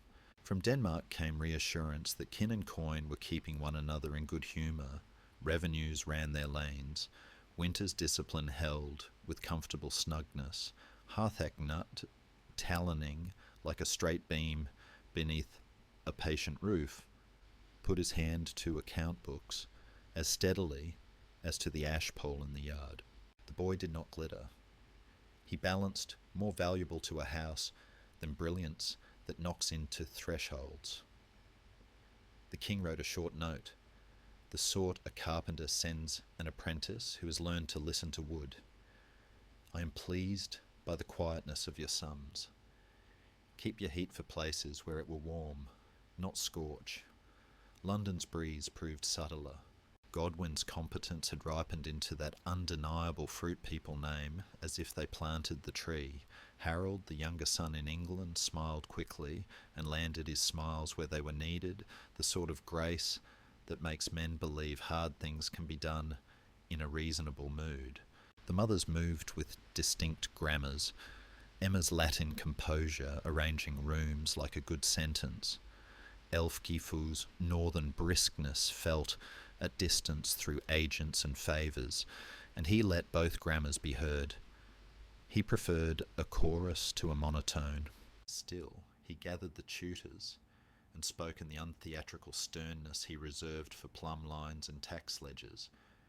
Teach each to carry two weights without believing either is the beam entire. Harold rode circuits that put him eye to eye with Millers and Reeves. Cnut stayed among Danes who do not mistake punctuality for coldness. A realm stitched by water will test anything sewn too tight. He knew this, and so his days grew more exact rather than more grand.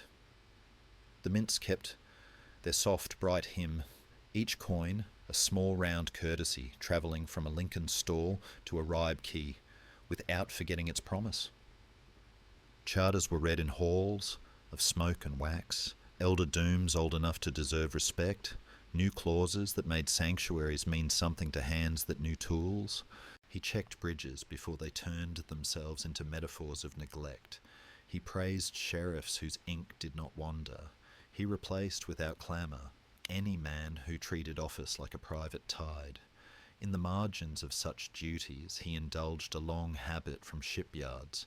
He visited builders. Monks at Ely showed a dignified way to keep a roof from sulking. A mason near York set a single stone so perfectly it taught the two above it to be friends. A London bell founder drew from metal an honest note that did not brag. He liked to rule the same way, set one sound true so the others would rather join it than sulk apart. Meanwhile, the tide legend continued its polite career through halls.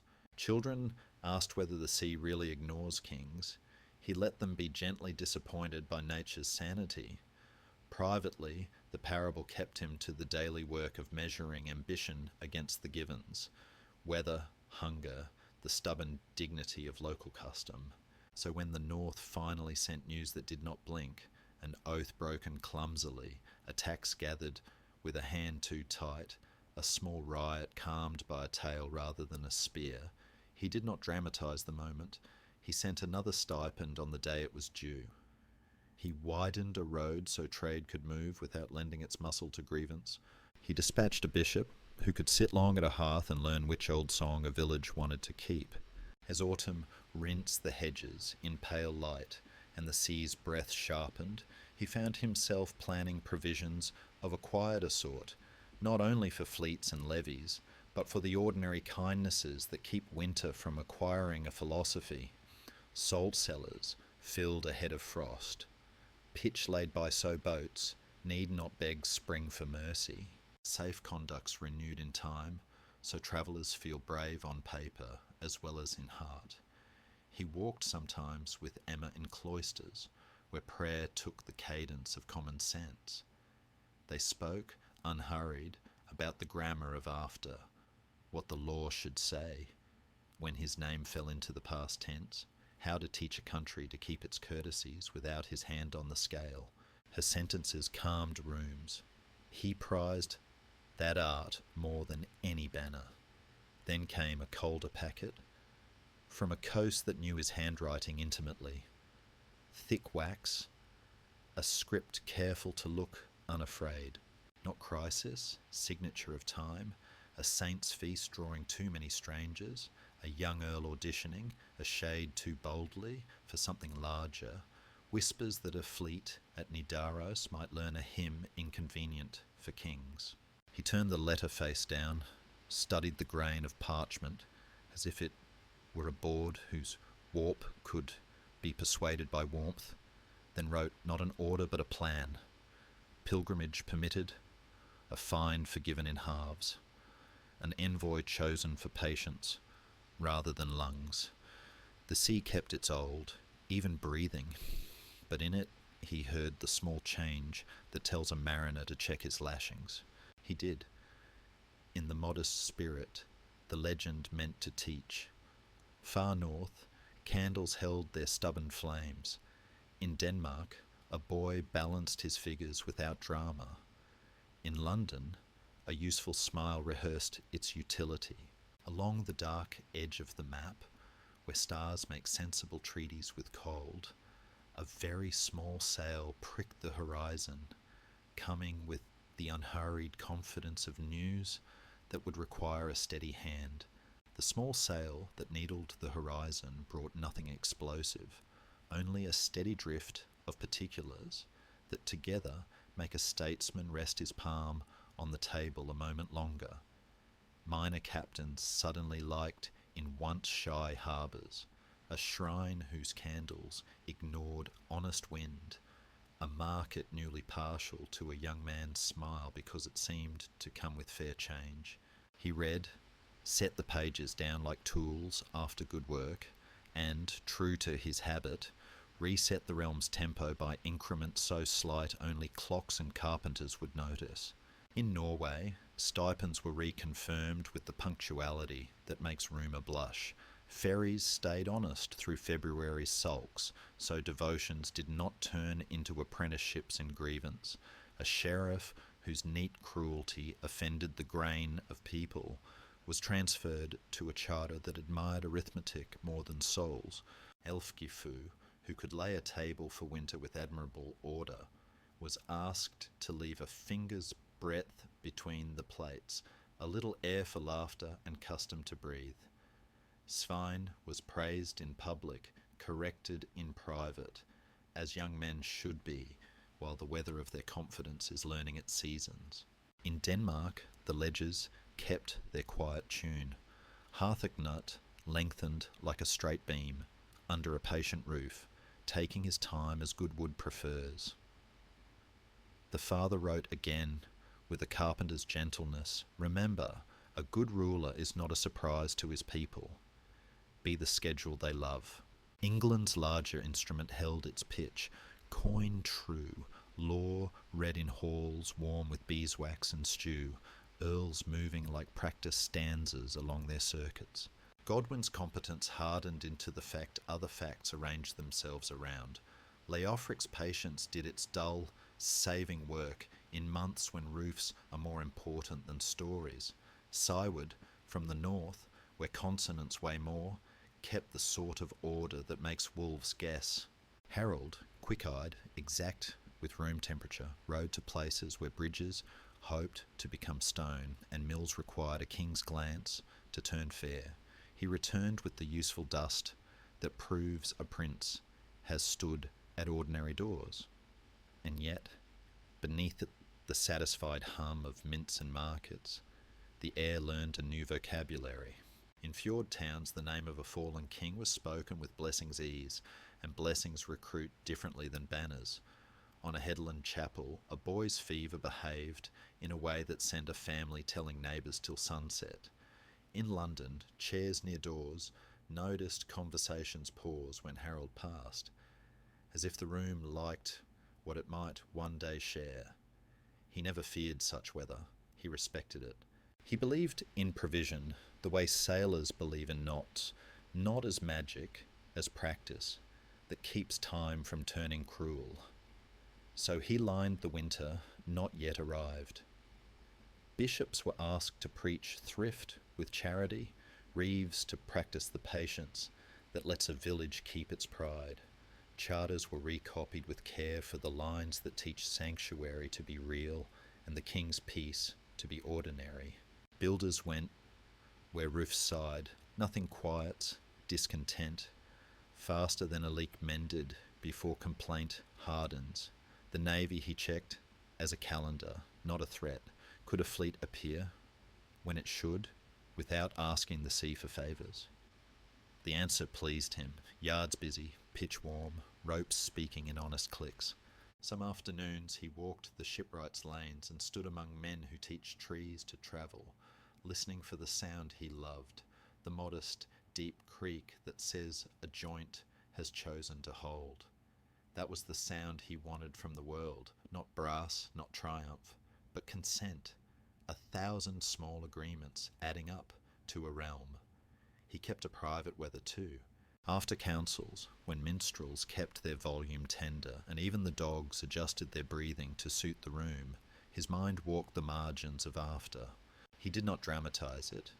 Kings who rehearse death loudly neglect tomorrow's appointments, but he let age speak in shipyard grammar. Which keel must be laid so another hand may launch? Which ledger must be legible enough that grief cannot smudge it? Which young grip will keep the plumb true even when applause suggests a wobble? He refused to turn mothers into banners. He would not draft geography from affection. Emma's composure continued to make corridors into sentences that don't trip. Elfgifu's exactness kept the northern edges of intent from learning bad habits. Between them, the boys learned not to hurry themselves into accidents. He noticed and approved. When Cnut thanked a quartermaster for weaverless flour, he noticed and corrected gently when Harold liked agreement a shade too much. Some nights the tide legend entered the hall like a bird that knows the window. He let it perch. Children loved the picture of a king obeyed by nothing but his own sense. Elders loved a moral that fits the hand like a well-worn handle. He practiced the parable in smaller, truer ways, cancelling a progress when weather asserted seniority, delaying a levy a fortnight so resentment couldn't hire recruiters, letting a saint's day grow lively where severity would only have fertilised a tale he did not wish told. Letters from the north still carried embers. His answers came as water that did not insult the fire, more welcome than rebuke, more schedule than shout. One winter dusk, in a harbour glowing in sensible circles around its lamps, he set his palm to a mast and listened. The whole kept its humble agreement with the world. The tide lifted in small teaching motions. Beyond the breakwater, a star made a promise only stars can afford. He looked toward the dark line and thought how a realm is, in the end, a long courtesy between shores, between tempers, between the living and the dead, and how he had tried to teach that courtesy into coin and statute, and the way a bow meets chop. Perhaps it would outlast him. Perhaps people would carry his reign lightly, because it had been easy to carry. He smiled, the way a man smiles when a plank seats without complaint. Then the customs house bell counted the air into fifths, and a courier's lantern moved down the quay with that careful comma motion he trusted. The step was measured, not urgent. Still, news travels in pairs, and this partner felt older than politics. It had the gait of time. Somewhere inland, a cough had found its authority. Elsewhere, a fatigue had ceased to consult the day. He was not sick, yet, but the empire's breathing had taken on winter's timbre, the kind that asks a ruler to lay tools where others can find them. He nodded, as a shipwright does at the end of a clean run of pegs, and far away, under merciful northern lights, a chapel door settled more firmly against its jamb, as if a story inside had found its next sentence and was waiting to be read aloud. He began to think in lists that did not look like lists, walks taken for the sake of noticing, conversations chosen for the calm they left behind, signatures placed exactly where tomorrow would reach for them first. If a realm is a long courtesy, it must be rehearsed. And so he rehearsed it gently, day after day, tuning a familiar instrument for another player.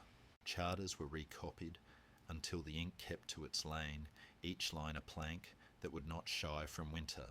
Musters were revised so men could be found without shouting. The quiet thread between abbey and quay was mended. Scribes were told to leave margin enough to write the names of ferrymen who owed no toll on holy days. Stewards were sent along roads that remember feet, not to scold, but to see. A mill wheel sulking for want of one true board, a bridge learning bad habits at a soft pier, a market whose waits were a shade too hopeful to be honest. He preferred to catch a grievance while it was still only a squint. Only in England, the large stanzas of earldoms kept their measured rhyme, Godwin trimming rumour's hedges before gossip built nests, Leofric's patience fitting the shires like an old coat that still knows the shoulders, Cywood's northern discipline holding the winter in harness. Harold was given errands that smelled of bread. Hear how a town prices grain after frost. Learn the sound a just toll makes in a purse. He returned with boots that remembered doors and a smile that took advice without bruising. Letters from Denmark kept his mood untroubled. Cnut's hand, straight as a good beam, reported ships that left on time and revenues that did not raise their voice. The boy's gravity pleased him more than any glitter ever could. From Norway came small, intelligible frictions, the kind a coast makes when piety and pride share a table, and he answered in his old grammar, stipends on the day. A stern official moved sideways into a ledger that suited him. A shrine acknowledged so holiness need not borrow rebellion's knife. Sometimes he slipped from council while it was still warm and walked to the yards the way a reader returns to a favourite page. There the plain pieties of wood and rope restored him. Ask a hull whether it intends to keep faith with the sea, and it answers with that deep, courteous creak he loved. A mast stands still, as if listening for its orders. Pitch warms in a bucket like a small, dutiful son. His palm on timber, he thought of succession, not as contest, but as joinery. Two pieces meeting in strength, without splintering what stands between. In his own fashion he had divided the work without dividing the house. Denmark under the son who loved schedules, England tutored by a prince who could set people at ease while learning to set policy square. Norway kept to calendars and kindness under a mother whose exactness he had asked to learn a softer step. Between these arrangements Emma moved, like a sentence that understands rhythm, composure without chill, grace used as a tool. And in that poise he found a companion for the after he had begun to consider more plainly. There was no theatre in it. Age, when it speaks with dignity, prefers ordinary rooms. Ledgers were rewritten by hands that did not lie to themselves. Envoys were instructed to repeat their promises in the same words until even the suspicious could relax. Bishops were reminded that sanctuary is law for frightened bodies, not a poem for comfortable ears. He looked to the treasury, not with a dragon stare, but with a carpenter's. Is there enough silver to keep roofs faithful when a winter arrives that does not ask permission? In Winchester cloisters he liked the way stone kept its temperature, as if buildings knew how to hold weather without becoming it. Evenings he let the tide do the counting, a customs bell nipping the dusk into reasonable pieces, gulls riding their customary white across the last light, a rope clicking its patient teeth. He felt well enough, only that finished kind of tiredness earned by days done properly. Yet now and then a cough discovered him, a dignified little knock asking to be heard. He dismissed it as he dismissed rain that changed its mind. There were roads to complete and a winter progress to make before fields forgot his weight. Each stop was planned for instruction rather than applause. This abbey needs a mason's ear. That market wants to be seen. Those fords should be judged by a man who trusts water. He dictated, with his unhurried precision, a letter meant to travel quickly and sleep well in inns. To Denmark, that the boy must be ready for any summons. To England's great men, that courts should speak more plainly than they think. To Norway, that mercy would arrive by boat, on time, with a prior and a captain who knew the recipe for warm rooms. He watched the wax cool on their seals like small moons, learning patience, and in a chapel that smelled of old linen and bees, he knelt longer than usual. Not theatrics, only a man checking his tools. He had asked much of time. Now he asked the ordinary mercy of continuance. Outside the city played its humble music, stewed onions comforting alleys, a child warned to mind the step, a far hammer persuading a roof to stand up straighter. He smiled at the thought that a rain speaks best where kitchens do not worry. He rose, and the cough found him again. Deeper now, insistent, a tide tapping the same clean stone. He did not dramatize it. He ordered warmer cloaks for the next road, and a slower pace between towns, that letters might pass him like friendly birds. Night gathered with the even breathing he trusted. Somewhere beyond the headlands, a saint's name added one more small light to a coast. Somewhere in Denmark, a boy folded a ledger with care, and in an English hall where even the dogs had learned the discipline of contentment, a steward laid out tomorrow's accounts beside a chair, already remembering the shape of the man who used it, while far off in the dark, the sea, understanding in its way, held its breath one heartbeat longer before laying the next gentle wave along the shore. The winter progress began beneath a sky that seemed to approve of schedules, low cloud laid like careful felt, frost with the good manners to arrive at night and let mornings get on with their work. He moved more slowly than habit preferred, not from reluctance but out of deliberate courtesy to breath and bone, and the court, long trained to read the temperature of his stride, matched him without fuss.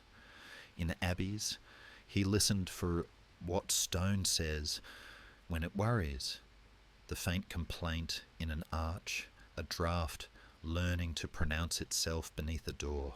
He answered with masons' and carpenters' ink. In markets, he asked for the weights without warning, and when they proved honest, he praised them in front of children, so the lesson would have a longer life.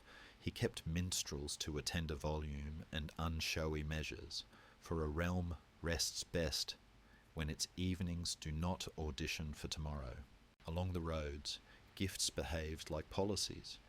Barrels of salt promising against a hungry spring, iron nails for roofs that preferred to remain married to their rafters, wool blankets teaching sick rooms to be consolations rather than arguments with fate. The cough travelled with him like a discreet clerk. It did not announce itself, only tapped, made a note, tapped again. He would not let it write the day's agenda, yet he no longer indulged the old swagger that calls carefulness cowardice. Rest was taken when rest asked politely. The pace between towns lengthened to the dignity of procession.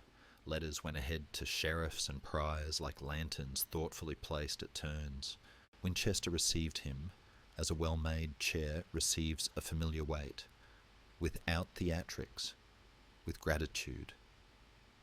The cathedral kept its chill, the way truth keeps its grammar. He knelt there longer than in other years, not to trade favours, but to steady the hand that must still sign. Emma walked beside him through cloisters where footsteps become sentences, and together they reviewed the after, as if laying a table for guests who would arrive, once the host had already slept. Her composure had always taught rooms that time can be persuaded to behave. He sought her counsel not as ornament, but as ballast, and she gave it in lists disguised as kindness, which earls to gather early, which purses to fill, so resentment would not learn its chords, which bishops understood that doctrine must be carried in bread. He called for Cnut by letter in the carpenter's tone he reserved for dependable wood. Come when you can, without breaking your grain. Harold he sent on circuits that would teach him to hear the country's breathing without mistaking applause for health. Denmark was written to in winter's plainness. Revenues steady, fleets wintering true, keep the calendar even, and Norway was promised that mercy would not be rationed by weather. At night, when the dogs had reached their own consensus on the floor and candles had shortened into the small humility of final inches, memory rehearsed not glory but craft, a treaty phrased in little words that always hold, a bridge repaired before it learned to become a metaphor, a coin that refused to lie about its weight. He wanted these habits to outlive him, as a ship's manner outlives the hand that launched it. The cough began to write more firmly. He answered with blankets and with company that calms a room, clerks who love exact language, women whose wit oils a hinge, a physician who respected sleep. When pain arrived, it kept the court's customs, knocked, entered, sat, and made its case in respectful tones. He granted as little as he could without turning stingy. In daylight he continued to place small signatures with a craftsman's pleasure, this port to be widened in spring, that sheriff to be reassigned where his honesty will not feel lonely, these mints to keep their hymn precisely as written. He called the earls, and they came with shoulders that understood burden and audience both, Godwin standing like a man already practised at carrying what must be carried, Leofric bringing patience sufficient to lend to February, Syward with the north still audible in his consonants. He spoke to each in the register of roofs. What must hold, what can be mended, where rain will try, first to enter a careless house. He did not crown futures, he trimmed them. Harold was summoned to the same quiet air. The young man's competence had ripened into usefulness. His smile had learned to ask advice without bruising pride. The king showed him not secrets but habits. Let a petition finish its sentence, put a smaller, steadier thought where the room has run out of heat. Learn to like ledgers. He did not pretend that affection is policy. He let policy be the courtesy that teaches affection to behave. To Cnut went another letter with distance carefully folded into it. Denmark needs you now. England will need you exactly. Bring your steadiness like winter wood. He asked Emma to teach the corridors to accept that two strong names might be required to keep one long promise, and she, who could set cutlery like an argument for peace, answered yes with the authority of a sentence that has finally found its verb. Outside Winter wrote itself on the hedges in delicate frost, and roofs listened. The dogs lifted their heads only when the door remembered to sigh. In a smaller room, he let the physician count his breath and shake his head, in that way men do when sums are clear and unwelcome. He asked only that no one be shamed into weeping. When fever came, it arrived with the craftsman's punctuality, at the hour announced by the body's old bell. He allowed it to speak, then asked for a window. Night kept the clean smell of cold iron and star. Somewhere beyond the chalk downs a horse, stamped in patient rhythm. Somewhere in a harbour, pitch kept its small sun warm against the pale. He thought of the sea again, the braided road, the way a hull consents to the world, the modest creak that means a joint has chosen to hold, and let that sound become his prayer. He asked that coin remain honest, that bridges prefer their duty, that law keep its voice level, even when sorrow raises hers. He asked that boys be taught to love straight beams, and girls to trust weights that do not cheat. In short, that the long courtesy continue. Toward morning, the cough set down its quill. He slept like a man who has made many small agreements.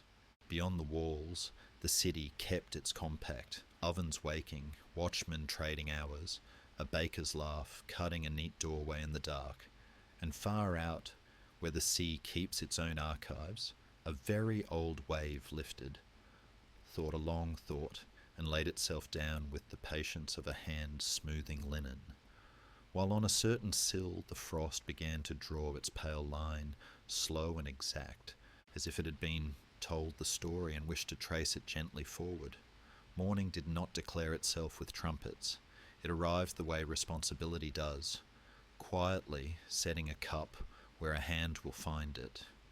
And in the halls, where his breath had lately set the room's temperature, men moved with the carefulness one adopts when a new weight has been laid upon the table and nobody dares jostle it.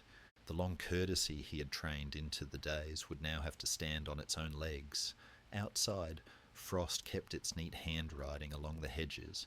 Inside, parchment learned new names, and old pens remembered steadiness. Letters lifted like startled birds, but remembered their routes. To Denmark, where a sun with winter's patience kept ships punctual and revenues sane. To England, where a prince whose smile fit doorways was already known at bridges and mills. To Norway, where fjords listened for the slightest tremor in the calendar and shrines warmed by stories continued to gather footsteps. The first decisions were not about crowns so much as about breathing, what the country must do to keep bread an ordinary miracle. Emma, whose composure could set cutlery like a policy, stood at the seam between households and turned grief into grammar. In Winchester she called the earls into a room that smelled of beeswax and ink, and reminded them, with the authority of a sentence that has found its verb, that roofs prefer continuity. Godwin arrived with competence folded over his arm like a cloak. Leofric brought patience that February might borrow. Cyward carried the north in his shoulders. Names were spoken carefully. Harthacnut, heir by right and by Denmark's need. Harold, quick and useful, present in England like a bridge you trust without thinking. The sea, which never forgets to consult itself, added its condition. The boy in Denmark could not be spared without inviting weather. So the compromise kingdoms make, when breath still shows in the air, was made again, a regency in praxis, if not in theatre. Harold to keep England's calendar, while Harthacnut held Denmark's ledger. Emma to keep the rooms courteous. Paper recorded what Prudence already knew, and yet, as paper will, it grew a will of its own. In the south and west, where Winchester teaches time how to walk, loyalty leaned toward the absent heir. In London and the Midlands, where trade prefers a present signature, Harold's name was read aloud with the relief of a problem provisionally solved. Elfie Gifu, brisk even at distance, sent agents who understood doors. Emma, exact and unhurried, kept a smaller court that behaved like conscience.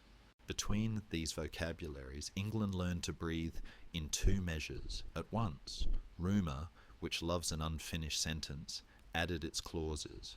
A prince from Normandy, Edward, a survivor of storms older than the boys, now arguing the weather, was seen at prayers. Another Alfred returned with a hope so human the page hesitates. On a winter road where cautions failed to arrive, men loyal to Godwin took custody with a zeal that outran wisdom. The youth's eyes, once hopeful, darkened beneath a cruelty that pretends to be procedure, and soon after he died of it. In the quiet that followed, nothing creaked louder than conscience. Godwin defended himself with reasons that sounded like measurements. England, practical as a key, accepted them because ports must open and bread must bake. Still, a shadow took up residence in the corners where his name was spoken, and shadows, being patient, outlive speeches. Northward, Norway finished the sentence it had been composing since the old king's last pages. Magnus, son of the man whose name had learned to glow at shrines, took the chair of that coast with the calm of one who believes he is completing, not commencing. Denmark, therefore, needed Cnut more firmly than ever. England, therefore, resigned itself, some gladly, some dutifully, to Harold's hand. Names adjusted to coin and oath. In 1037, chairs in England learned to say king when the quick sun entered.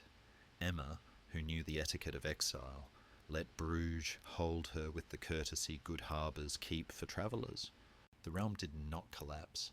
It set itself like a table, laid more plainly than usual. Danegeld remained a memory. Mints kept their small bright hymn. Sheriffs counted without raising their voices. Harold, whom songs would later make a hare for the way he moved through time, light-footed and opportunely present, kept the instrument at a serviceable pitch.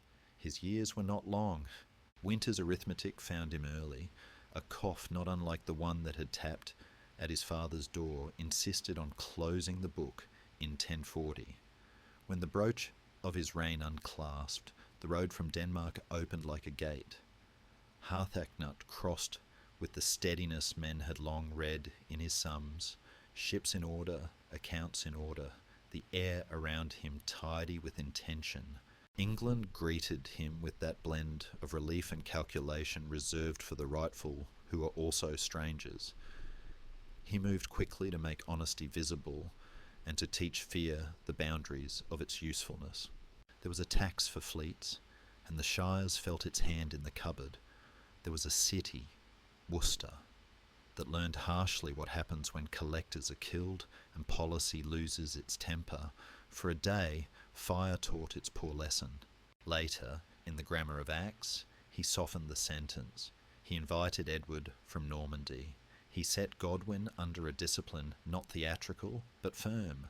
He let the country see that law could breathe again without panting. Edward came heaven-bent, but usefully domestic, the old air of Wessex sitting on him like a remembered coat. Between them, Danish beam and West Saxon lintel, a doorway toward a future took shape. Across the water, the empire the sea had permitted began to separate into weathers of its own. Norway kept its new rhythm. Denmark and England, though conducted by the same hand, spoke different dialects of need. Cnut, who served ledgers well and did not despise prayer, died when summer was young in 1042, felled by the body's old insistence that crowns weigh more than they seem. The coins kept their promises. The roads did not sulk, and Edward, already standing in the room humility had prepared for him, stepped into England as one answers a bell. The North Sea Empire, which had been a braided road while one mind kept its calendar, loosened into three familiar paths again. Ships still travelled, merchants still preferred good weights to any sermon. Law, trained to speak in a level voice, continued to be understood by widows and millers, but that older harmony, Denmark, England, Norway, breathing like one chest, slipped gently into the archive of things done well and finished. And yet, on certain evenings when the tide runs just so, you can still hear the courtesy he favoured. Markets lowering their voices to fit a church bell, a ship seeming to agree with weather rather than argue. In halls, where that agreement once set the key, new questions loosen and retune their strings. What does a kingdom owe the memory of a man who taught it to like plain justice? What can a house do with shadows that survived a necessary compromise? Emma's lamps burn steadily in Bruges. Godwin measures his steps. Edward listens for the silence that chooses a throne. Outside, a wind from the north carries the neat smell of pitch and the salt of unfinished stories. And beyond the dunes, a young mason lifts a straight beam toward a waiting arch, testing by craft rather than hope whether the join will hold. When Edward took the chair England had kept warm, the room changed key without changing melody. The same long courtesy trying on a different coat, the same calendars making their rounds with a new hand to bless them. He entered like a man returning to a house that still remembers his childhood wait, cautious with doors, grateful to tables, listening for the plank that might creak. Priests smiled at how easily Latin found lodging on his tongue. Old Wessex families recognised a coat of arms that fit the walls. Merchants measured him in the units they trust. Tolls that remain tolls, coins that refuse pretense. The North Sea Empire, as a single breath, was gone, folded back into separate lungs. Yet some habits lingered like sea salt on a cloak, long after the walk inland. Ships still braided markets from York to Ribe. Scribes still favoured dooms that could be read aloud without frightening children. Somewhere in the country's muscle memory, a plank remembered consenting to another plank and staying true. Godwin moved through this air as a man long practised at carrying. His competence had the weight of furniture proven by winters. His sons learned the geometry of corridors. Harold, especially, with that knack for arriving where temper shifts, a smile that could turn argument into something livable. Emma, less central now, but never trivial, kept her poise like a lamp that does its work without demanding a story. Withdrawing in measured degrees, she taught rooms how to keep their manners after greatness leaves. Beyond England's hedges, the North wrote fresh sentences. In Norway, Magnus held his chair with the quiet authority that follows a name, warmed at shrines.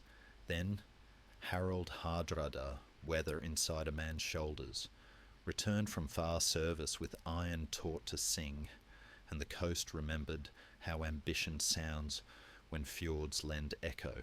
In Denmark, a different rhythm gathered. Svein Estridsson, kin by the thread that ran through Cnut's house via Aunt Estrid, took steadiness the way a ship takes way, slow at first, then with a confidence that persuades distance to behave. These were not Cnut's arrangements, but they were grandchildren of his weather.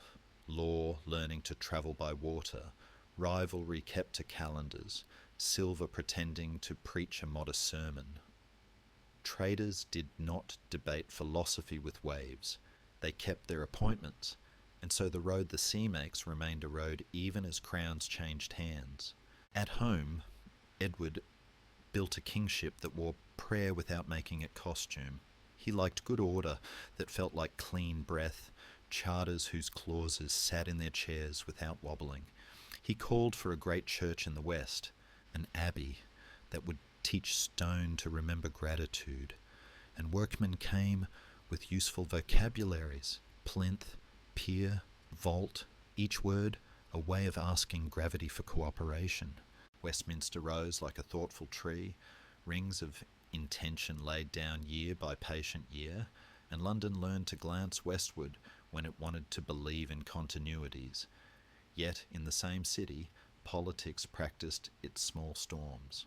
A 1051 misunderstanding with Normans blew through rooms with the sort of draft that makes tapestries lift their shoulders.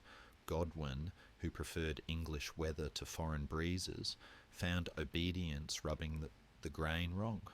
He left under protest, and the country noticed the absence the way a hall notices a missing beam. But the sea returns what belongs to a coastline.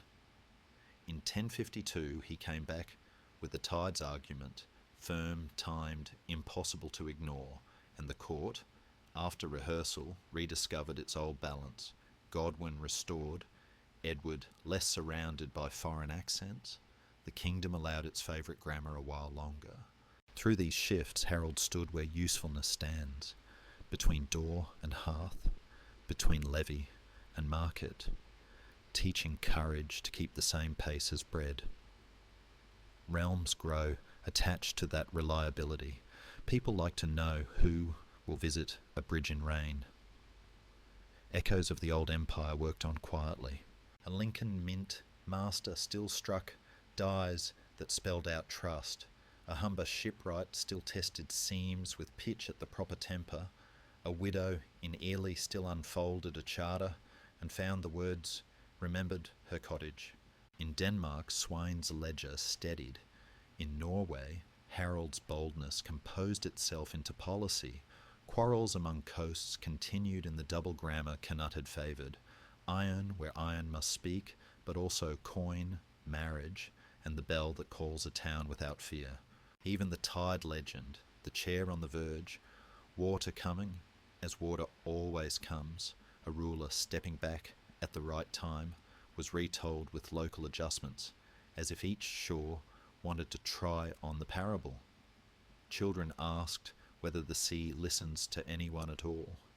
Elders answered that listening is the sea's gift, obedience its own, and wisdom lies in arranging with that law rather than scolding it.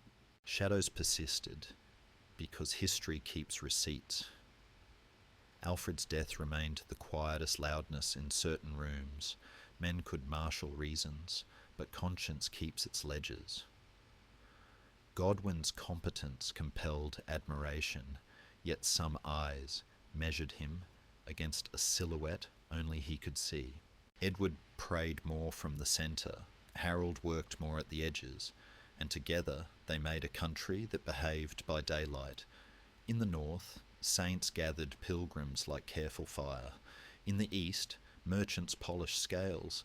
In the west, masons at Westminster raised arches that taught air to be faithful.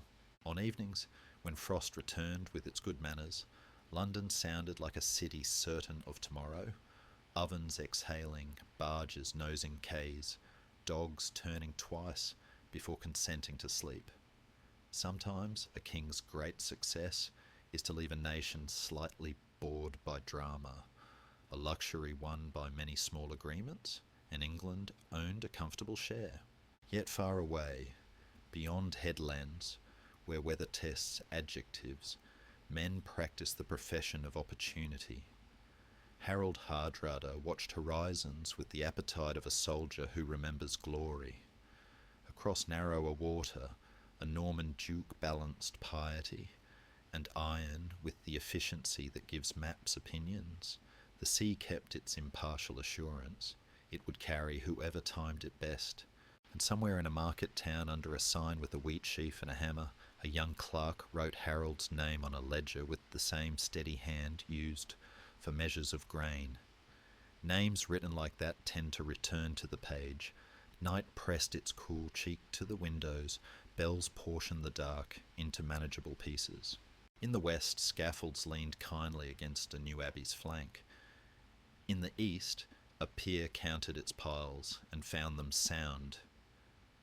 Down a corridor where rushes practiced respectful silence, a door breathed open as if history had put its hand to the latch, letting in the draught that carries a distant hoofbeat and the faint metal whisper of a future beginning to practice its reasons.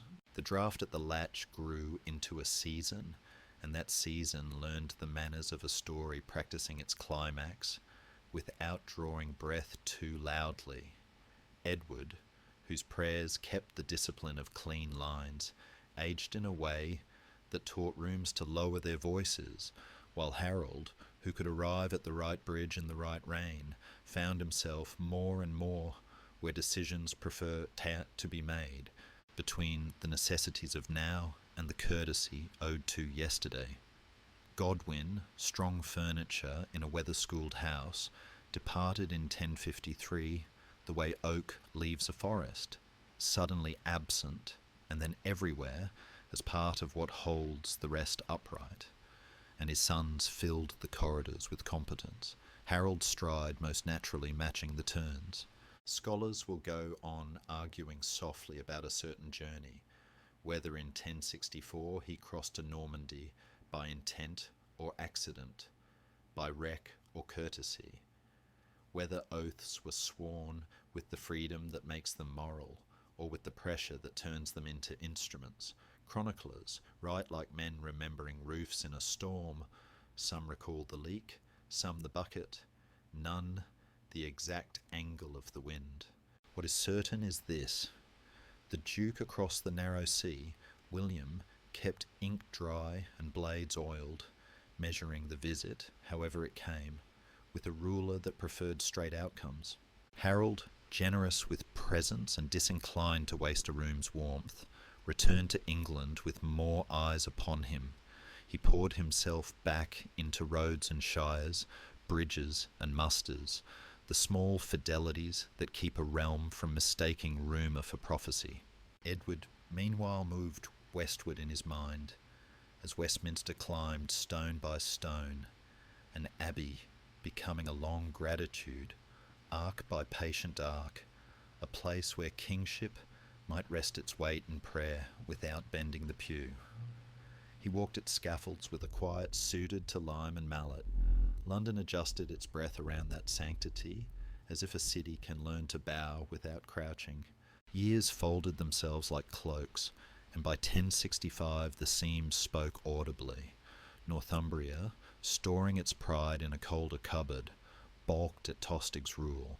Kinship is only one verb a kingdom conjugates, and the rising at York had the rhythm of a people asking to be governed at their own temperature.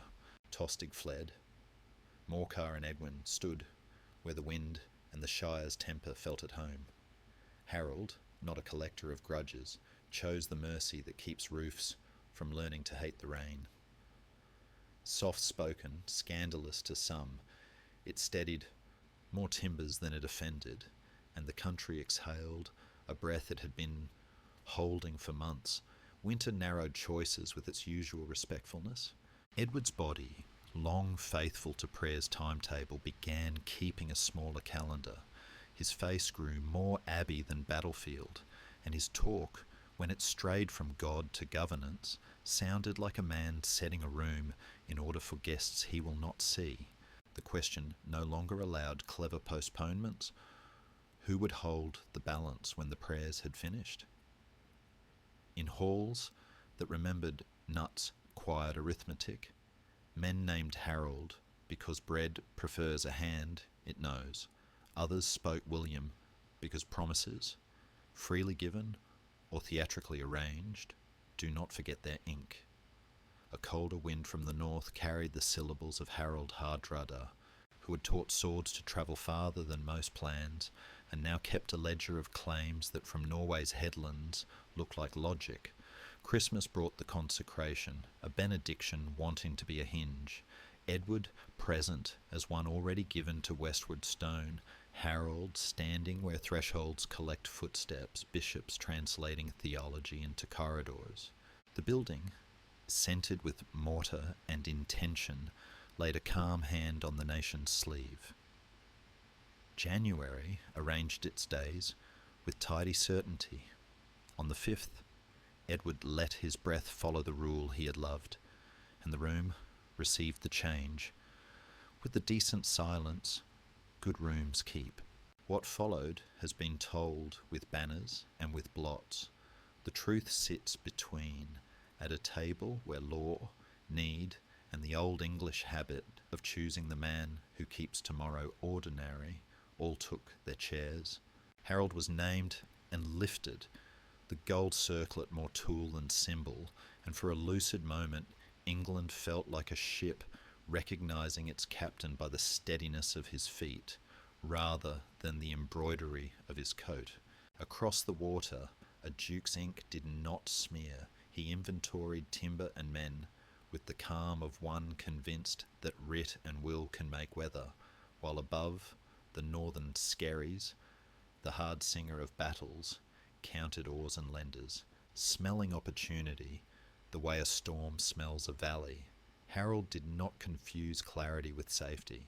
He made the simple preparations that are the opposite of theatre. Beacons rehearsed, fired musters taught to arrive quicker than fear, earls knitted to their geographies with the grammar of mutual errands. He visited bridges like old friends the year would lean upon. He spoke in markets, as craftsmen do when they want workbenches to answer yes to tomorrow. He did not scold churches into courage. He borrowed courage from their bells. And at night, beneath Westminster's fresh shadow, where stone remembers hands, he asked only that the long courtesy continue. Bread fair, waits honest, law unafraid of its plain coat. Somewhere in the same city, a Norman clerk folded a letter so precisely that the crease felt like intention. Beyond the T's, a rider tested frost and smiled at its firmness. In Rouen, a shipwright put his ear to a plank and heard consent. The sea, loyal only to rhythm, lifted and set down its arguments as ever. A gull wrote a white, unrhymed line across the dusk. Lanterns along the Thames practised their patient commas, and beyond the clean edge of the horizon, two armadas gathered themselves out of timber and timing, like sentences almost ready to be spoken, waiting for wind, for rumour, for that exact instant when history's breath will turn the page. The year gathered itself like a cloak at the threshold, and when it swung open, the wind had already chosen its verbs. Out of the fjords, where shorelines school a man to pronounce resolve, came the hard singer of battles, Harold Hardrada, unrolling his claim like a map that prefers heights. Braided to him with grievances honed by exile rode Tostig, brother to the king. He meant to unseat. England inhaled, and the in-breath touched York first. At Fulford, on a September day, the ooze learned to count courage and blood on the same slate. Morcar and Edwin took the first brave answer and were pressed back until Marsh kept more truth than any chronicle. News travels a land the way water finds old beds, quick where habit remembers, slower where complacency has stitched a cushion, and Harold did not wait for comfortable counsel. He gathered the ferd with that quiet urgency that makes ordinary men stand taller. He called his housecarls, whose shields are the old grammar of steadiness. He threaded his will along roads that had rehearsed this without knowing. From the south he strode north, as if distance were a courtesy to be shortened. Days tightened into a single resolve, bells taught to ring for speed, bridges greeted like comrades shaped in peace for weathered need. At Stamford Bridge the sun threw a clean sheet over the Derwent, and beneath it two truths met, one that had sailed far to collect a debt it swore the world owed, one that had walked hard to keep tomorrow ordinary. Let later embroidery keep its gold for the axeman on the planks and the breath of legends under the boards. What mattered was the pivot, a shield wall that knew how to stand, a captain speaking at a range where faces answer, a northern hymn, learning humility in an afternoon. Hardrada fell, iron singing its last uncompromising note, Tostig beside him, kin turned into tidy summary.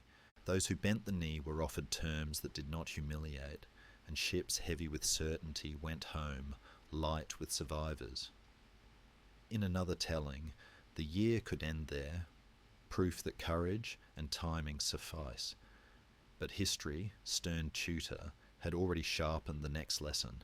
While sweat was still washed from hair and bandages were still learning the shape of wounds, the wind, politician that it is, filled Norman's sails.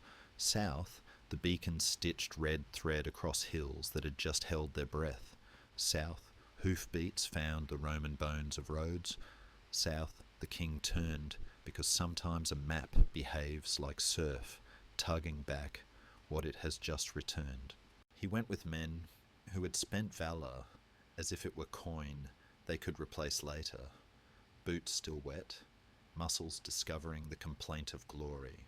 At Senlac Hill, above Hastings, where turf keeps the smell of hooves like an archive, the kingdom arranged itself into the rightness it knew. A long hedge of iron called a wall, because language needs something to lean on. Housecarls in the quiet engine room of the line, ferdmen with their homely bravery. A banner with a cross, because rhetoric likes company. Below, a duke who had calibrated ambition into liturgy set his courses like a mason, archers to find the sky road through flesh, infantry to keep the rhythm, cavalry to argue the last inches. The day opened its arguments in proper order, arrows, then shouting, then breath, and somewhere in the long afternoon the battle learned new grammar, a slope that favours patience, a rumour of retreat, intentional or accident, that taught parts of the wall the dangerous logic of pursuit, feints like questions, answers that overreached. No one agrees exactly when the sentence tipped into its difficult clause. What remains is the pattern of trying, of standing, of being asked again to stand. Harold moved where a captain must move, at the seam where courage frays. Songs will speak of an arrow and an eye because images travel faster than nuance. Others prefer a blade's intimacy. Either way, the crown's attention met the one limit all mortal sovereignties share. When he fell, something essential in the line leaned with him, and though the wall remembered its craft, remembering is not breath. Evening closed its hand. The standards, dragon, cross, those old devices that help men find themselves, came down, and the field, asked to hold so much, began to give its dead back to silence. Far away at Westminster, new stone still smelled of lime. It would soon learn another incense, the odour of coronations and the long patience of law acquiring new names. The sea, impartial as ever, had carried both errands well. A northern claim finished with a lesson, a Norman writ arriving on time. In that hinge where year and fate clasp, the North Sea Empire's gentler habits, coins keeping promises, bridges mended before metaphor tempted them, law spoken level so millers and widows understand, did not vanish. They changed custodians. Some walked quietly into history's next rooms in the luggage of clerks and masons. Some remained like salt on a sleeve, evidence of earlier weather. In barns and halls, people slept hard that night, whether in sorrow or in the fierce relief of a sentence, at last finding its period. And yet, because years practiced continuations, a lantern moved along a Sussex lane with the tender calm emotion the king had trusted, pausing the night so feeling could arrive intact. On the ridge, the wind rearranged a few straws, as if the field desired neatness after so much argument. Out on the channel, a new calendar of crossings began to sharpen its quills, and in a small chapel where candles do their serious work without envy, a boy listened to the bell and thought not of banners, but of weights and measures, and a roof that does not leak, as if somewhere beneath empire's noise the long courtesy were still looking for hands. After the ridge at Senlac learned its discretion, and the channel resumed its patient errands, the island arranged itself beneath a new sentence, though much of the punctuation still belonged to earlier hands. William's coronation, candles, and Latin, a roar outside mistaken for revolt, a nervous flare of fire, licking that miswriting, penned a fresh heading for England, yet the prose beneath kept humbler rhythms than triumphal silks prefer to claim. Sheriffs still counted, mints still kissed their dies, market still trusted scales that behave in rain. Even as castles sprang up, like new accents on an old page, the quiet grammar of governance, the hundreds and shires, the geld, with its hard arithmetic, the old habit of reading law aloud, so millers and widows might nod, went on practising the courtesy Cnut once tuned.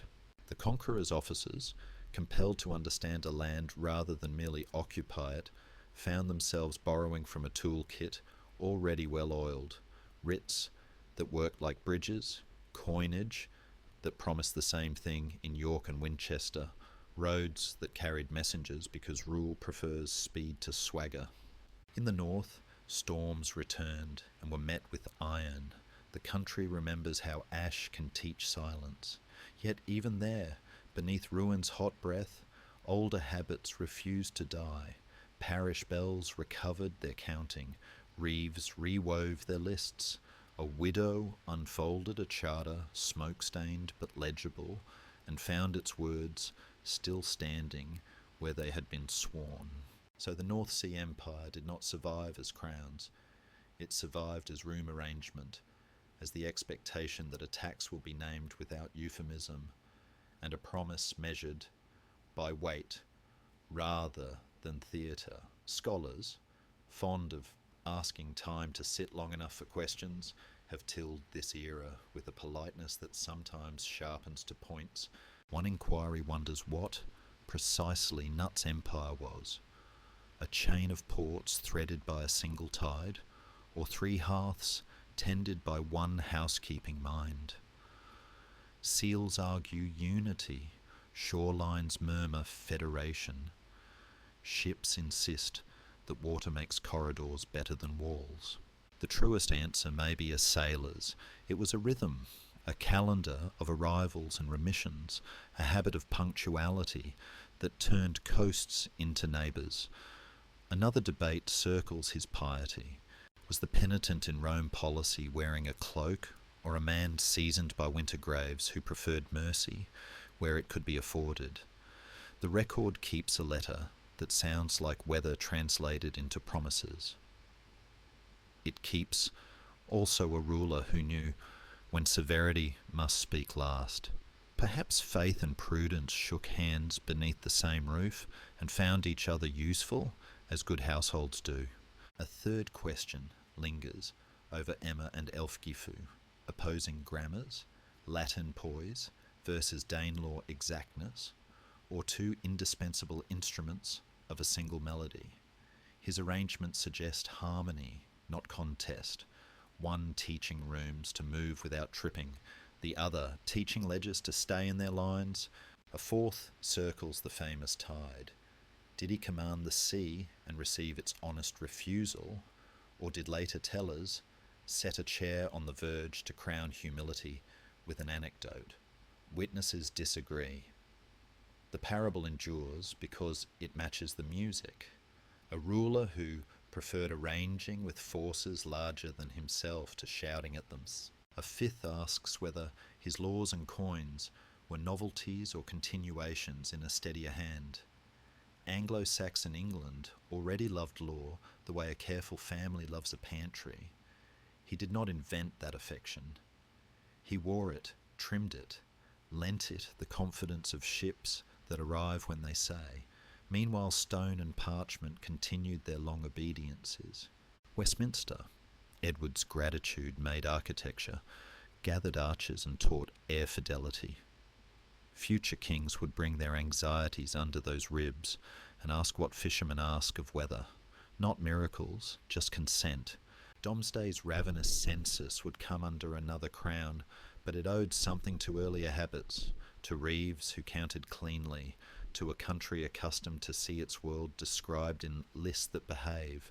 Along the Humber, a shipwright still tested seams with pitch that remembered schedules. Along this Ouse, a toll-keeper recited exemptions like a calm psalm. In Winchester, A moneyer set a die that promised fairness, as if fairness were a coin's secret saint. North, across the Skerries, Norway and Denmark moved to new tempos, yet the braided road remained.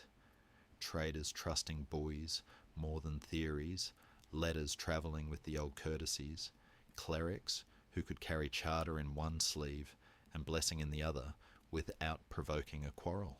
In kitchens, where most of history's lasting work is done, people judge reigns by whether bread stayed ordinary and roads reliable.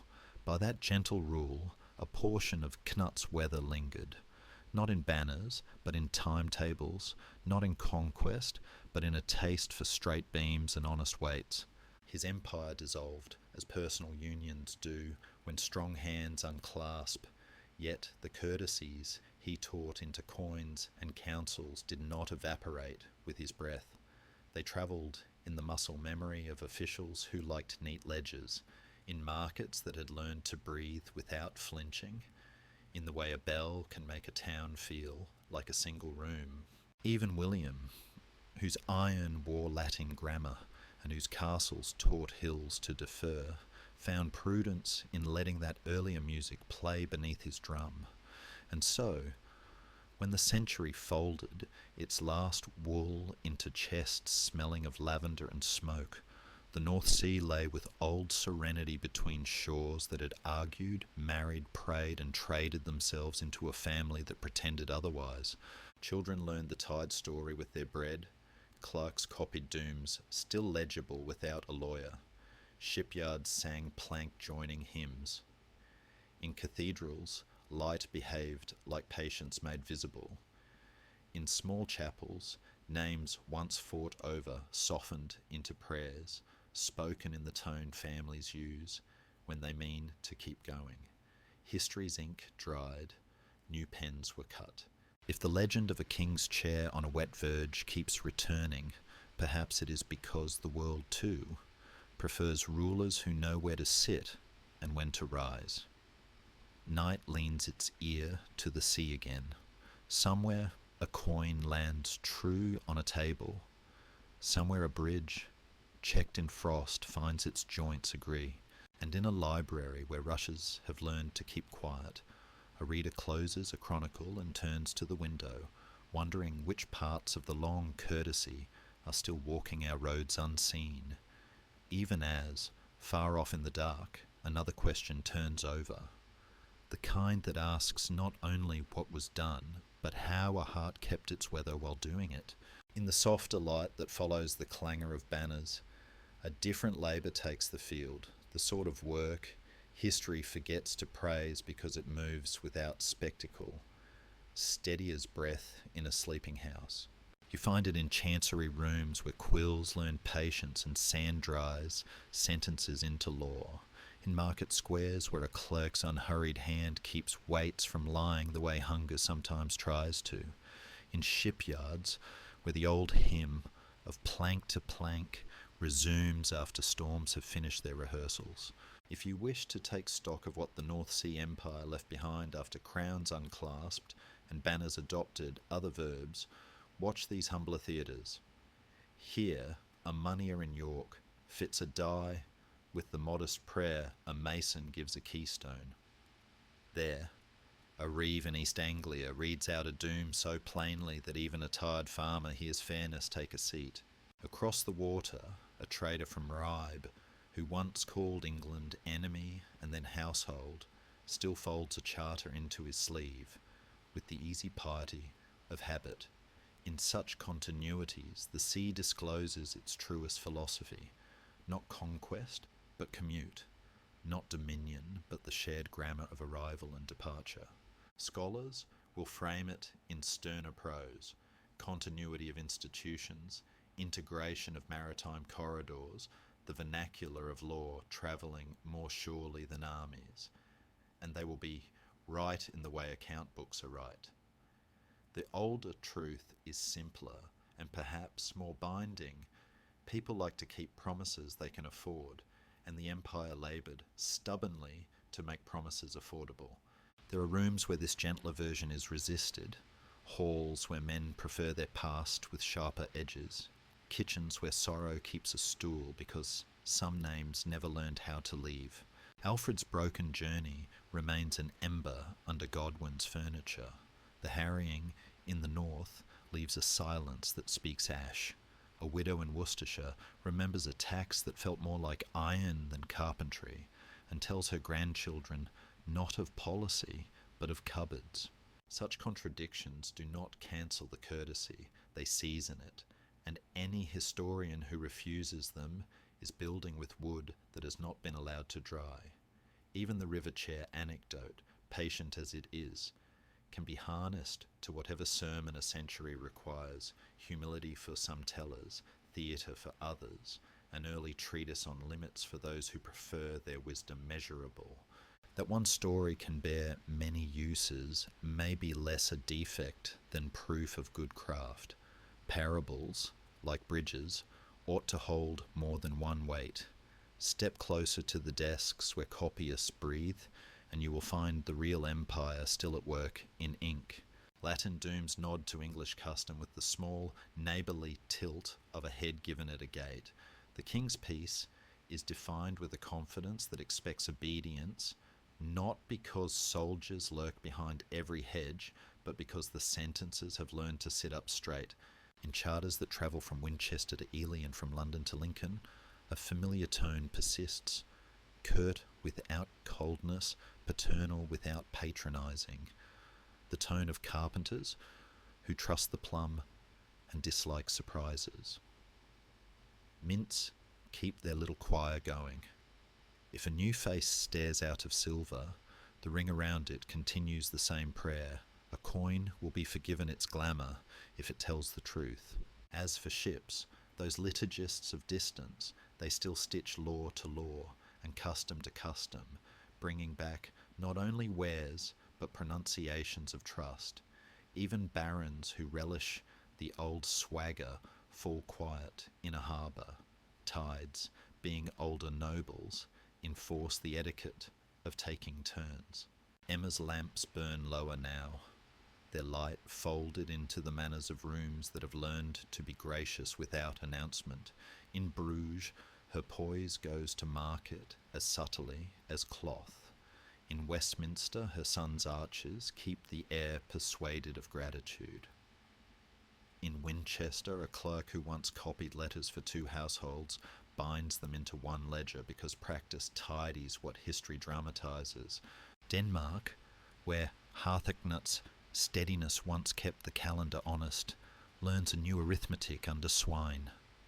Whatever rivalries it inherits, punctual ships survive them.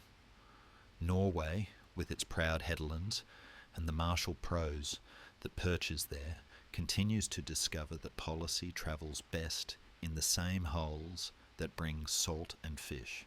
Even the saints, influential in fjords and wayside chapels, learn to defend fairness without bruising it.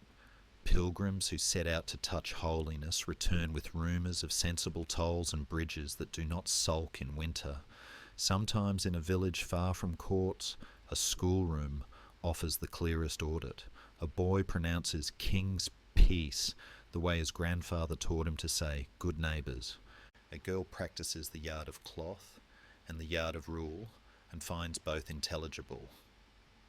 A widow, yes, her again, because widows keep the exact books, shows how a seal prevents rain from rummaging in a parchment, and the children's faces brighten with that small light by which the world chooses to make sense for another evening. Listen closely, and you may hear the old empire breathe in such rooms, not the deep chest of 3 thrones at once, but the gentler respiration of compatible customs. Out at a ford that once waited for its bridge like a promise being saved, a mason taps yesterday's stone with his knuckles, nods, and sets the next block. Perhaps that is how dominions ought to end, not with thunder that leaves ears stunned, but with a series of small agreements that continue without supervision. Night collects these quiet proofs and lays them like coins on a table we can all reach. The sea keeps its old politeness, turning the moon into a measure fishermen and monks can both consult. In London, a bell nips the dark into fifths. In Ribe, a boat slides its keel into a water that remembers. In York, a clerk pinches out his candle and leaves an improved charter to cool. Somewhere inland, a child asks, "Why do the stories keep returning to the tide?" The elder, a baker, perhaps, or a moneyer, or a soldier retired into decency, answers without fanfare, because the sea tells the same truth every day, and wise kings prefer truths that can be repeated. The child nods, almost asleep, and under the elder's voice hears the soft grammar of planks consenting to one another. Beyond the fields, a faint wind turns a page. A lantern makes its comma in the lane. And in the pause, after that punctuation, another chapter, quieter but still awake, begins to gather its breath along the shore. In the long afterglow that follows decisive years, memory turns to its quieter trade, sorting, trimming, leaving drawers thoughtfully ajar. And scribes who once inked thunder into margins steady their hands to describe weather fit for living. What a penny promised in Winchester, how a Reeve in Lincoln folded fairness into his voice, why a bridge at Ely remembered to carry carts without asking for gratitude. Parchments accumulate like careful winters, and if you lean close, you can still hear the sea's old instruction inside them. A realm persists by arrivals that keep their appointments. Moneyers, those modest priests of trust, continue their precise liturgy. New faces on the silver perhaps, but the same round vow along the edge, the same grammar of weight that refuses theatre. As Westminster's ribs learn to cradle light and castles punctuate ridges with new syllables of authority, the older sentences hold their line beneath 100 courts with their steady syllabary of custom, shires with their habit of listening before deciding. In that layered world, the tale of a king and a tide finds more uses than any verdict can contain. In Kent, a father tells it with a smile that means, mind your limits. In York, a priest polished it into doctrine about humility's good manners. In a London alehouse, a mason quotes it to end a boast, and the table, relieved to be spared more boasting, nods. Parables endure because they agree with life at many speeds. Across the water, barges that once hauled edicts prefer wool and honest news.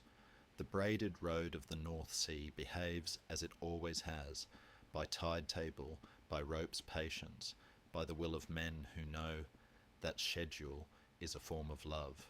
Denmark breathes with a steadier chest under its newer keeper. Norway keeps iron and him in right proportion. The islands relearn that commerce and courtesy build surer levies against famine than walls alone. Watch the shipyards, and the century reads itself aloud, a foreman tapping a rib to judge the truth of its echo. A pot of pitch kept warm against surprise weather. A bolt of canvas measured in a way that satisfies both merchant and monk. He would have liked that. The ordinary competence, the modest agreements that do not require witnesses.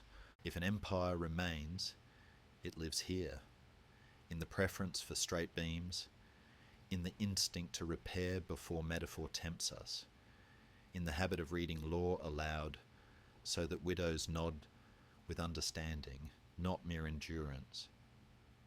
The shelves keep their shadows too. A conscientious clerk copies the annal where Alfred's pilgrimage became a trap and lets his pen slow on the name. A northern mother, older now, arranges her pantry with a severity taught by a winter of flames and will not discuss policy. A veteran of Stamford Bridge oils a blade he will never use, not for expectation but because gratitude prefers to stay busy. Such truths do not cancel what was built kindly, they oblige it. The best continuities announce their debts and pay them, coin by coin, bridge by bridge, confession by repair. In this as well, the sea offers example. It returns to its task without apology for yesterday's weather, and the shore, whose job includes forgiving, builds anew in the morning. Monks, tidy in their reckonings, begin to suspect that the durable portion of kingship is the habit it persuades tradesmen to keep. They write less of banners and more of scales that refuse to lie when market gossip begs them to. They record, without flourish, that a reeve who likes ledgers has more to do with peace than a sheaf of proud proclamations, that mercy, when it becomes a schedule and not an impulse, travels farther than any sermon, that charters folded into sleeves protect souls more efficiently than helmets. Sometimes proof arrives disguised as a child's errand. A girl in Worcester brings home salt, carefully counting her change, pleased not only by the sum, but by the feeling of the coin's honesty in her palm. A boy in York carries a message to the toll house and discovers, to his relief, that speaking plainly to authority can feel like rest rather than trial. These small rehearsals of trust are the true chronicles. They never join the king lists, but they outlive them. They become manna, which is another word for inheritance.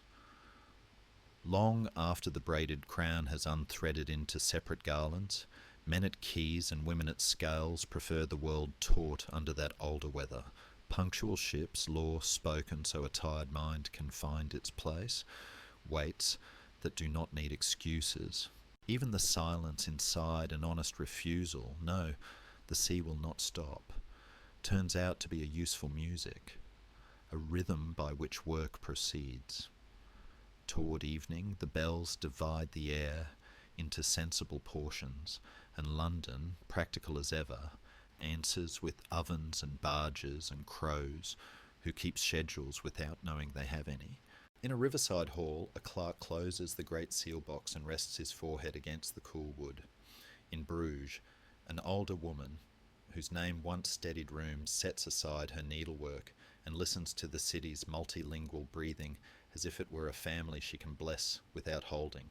Along the Humber, a shipwright gives a beam its final tap and hears consent. In a fenland chapel, reeds bow where prayers practice their short, honest sentences. The century has turned its page. New hands will write other names beneath other weather. And yet, step onto the quay just after curfew, when the river keeps its simple promise to the moon, and beneath the shuffle of bargemen and the mild talk of watchmen, a gentler accompaniment is audible, the hush between waves whispering that the longest rains are those taught into habits. Somewhere nearby, a coin lands true on a table. A ledger closes without complaint. A bridge breathes evenly in frost. And at the edge of that calm, where history loosens its collar for the night, a last question gathers light like a lantern being trimmed. What should be thanked, and how, for having kept so much so quietly in its place, while beyond the breakwater the tide draws its careful line and invites one more step into the softest part of the story. Night has come to that soft hour when streets learn whispering and windows ferry their small moons from room to room. And after so much walking side by side, it feels right to loosen our pace and let the water speak while we listen.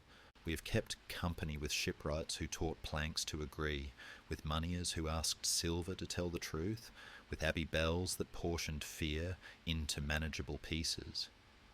We have watched a boy learn patience from maps of currents and grow into a man who chose rhythm over thunder, and we have watched his braided realm unbraid without losing the manners he seeded in it. Perhaps this is the quiet moral wrapped inside all the louder histories, that the most faithful empires do not live in banners but in habits, bridges repaired before they become metaphors, coins that refuse to lie even when rumour invites them, laws read aloud so millers and widows can nod without guessing. Long after crowns forgot one another's weight, the North Sea kept preaching its sensible sermon, turning tide into calendar and calendar into trust, and along its shores carpenters still tapped ribs for the honest echo, clerks still tied wax with the same patient knot, children still counted change with that small upright pleasure that means a country is keeping its promises. If there is a legend fit to burn like a nightlight, maybe it is not the theatrical chair set against the sea, but the everyday consent that chair was trying to teach, the wisdom of standing where power meets law and letting a larger rhythm be visible through you. He knelt in Rome so roads might be safer than pride. He held the church near without scolding old gods out of memory. He wore justice in a plain coat, asked housecarls to be fierce at noon and courteous by evensong, and kept ferries running in winter so holiness needn't borrow rebellion's knife. When his hands unclasped, the braided crown remembered the larger lesson and divided decently, coasts resuming their separate breath, yet keeping the etiquette of neighbours. Even when later ash and iron pressed their heavy thumb upon the land, the older music persisted underneath like a well-cut keel beneath paint, sheriffs counting without drama, reeves mending quarrels before they learned violence, markets pricing bread so that tomorrow felt ordinary enough to trust. History will keep its arguments about what precisely was achieved, personal union or maritime commonwealth, policy or piety, humility enacted or humility invented after the fact. The sea will keep its answer as seas do, repeating it until repetition turns into mercy. Endurance prefers small fidelities, a straight beam, an honest weight, a schedule kept. A mother dividing figs so perfectly that both halves feel chosen, a mason tapping a brace at dusk and nodding when the sound comes back clean. In such gestures, a century recognises itself and decides to continue. And so we end where we began, at the waterline where thought learns a slower breath. The tide draws its careful script across the shingle. Gulls write their white, unrhymed line on the dusk. Far down the quay, a lantern makes the gentle comma motion he trusted, pausing the world so feeling can arrive intact. Imagine the old shipyards asleep, masts ticking softly like polite teeth, ropes remembering the hands that tied them, pitch-cooled into a quiet promise, and beyond, an abbey keeping its ribs of gratitude, a market stall folding its cloth, a customs bell measuring the night into fifths. Somewhere a clerk closes a ledger that will not quarrel with morning. Somewhere a widow slides a charter beneath her pillow because paper has learned to behave like company. Somewhere a child, half dreaming, repeats a tide story and smiles at the ordinary courage of limits. Listen closely, and you may hear the long courtesy still at work, footsteps choosing the middle of the bridge, voices keeping their volume tender, a realm remembering how to be a good room. Thank you for walking this coast with me, for lending your window and your hour to the weather of other lives. May the roads you keep be simple, the coins you handle honest, and the roofs above you set at just the right angle against tomorrow's rain. Now let the sea keep watch. Let the bells trace their small circles in the dark. Close your eyes and breathe with the water's patient cadence. Perhaps in the soft geography of sleep, you'll meet them again. The boy salted by his lessons, the king with law in his hands, the shipwrights, the clerks, the women who steadied rooms. And they will nod in that northern way, as if to say, everything that matters knows how to arrive on time. Rest now.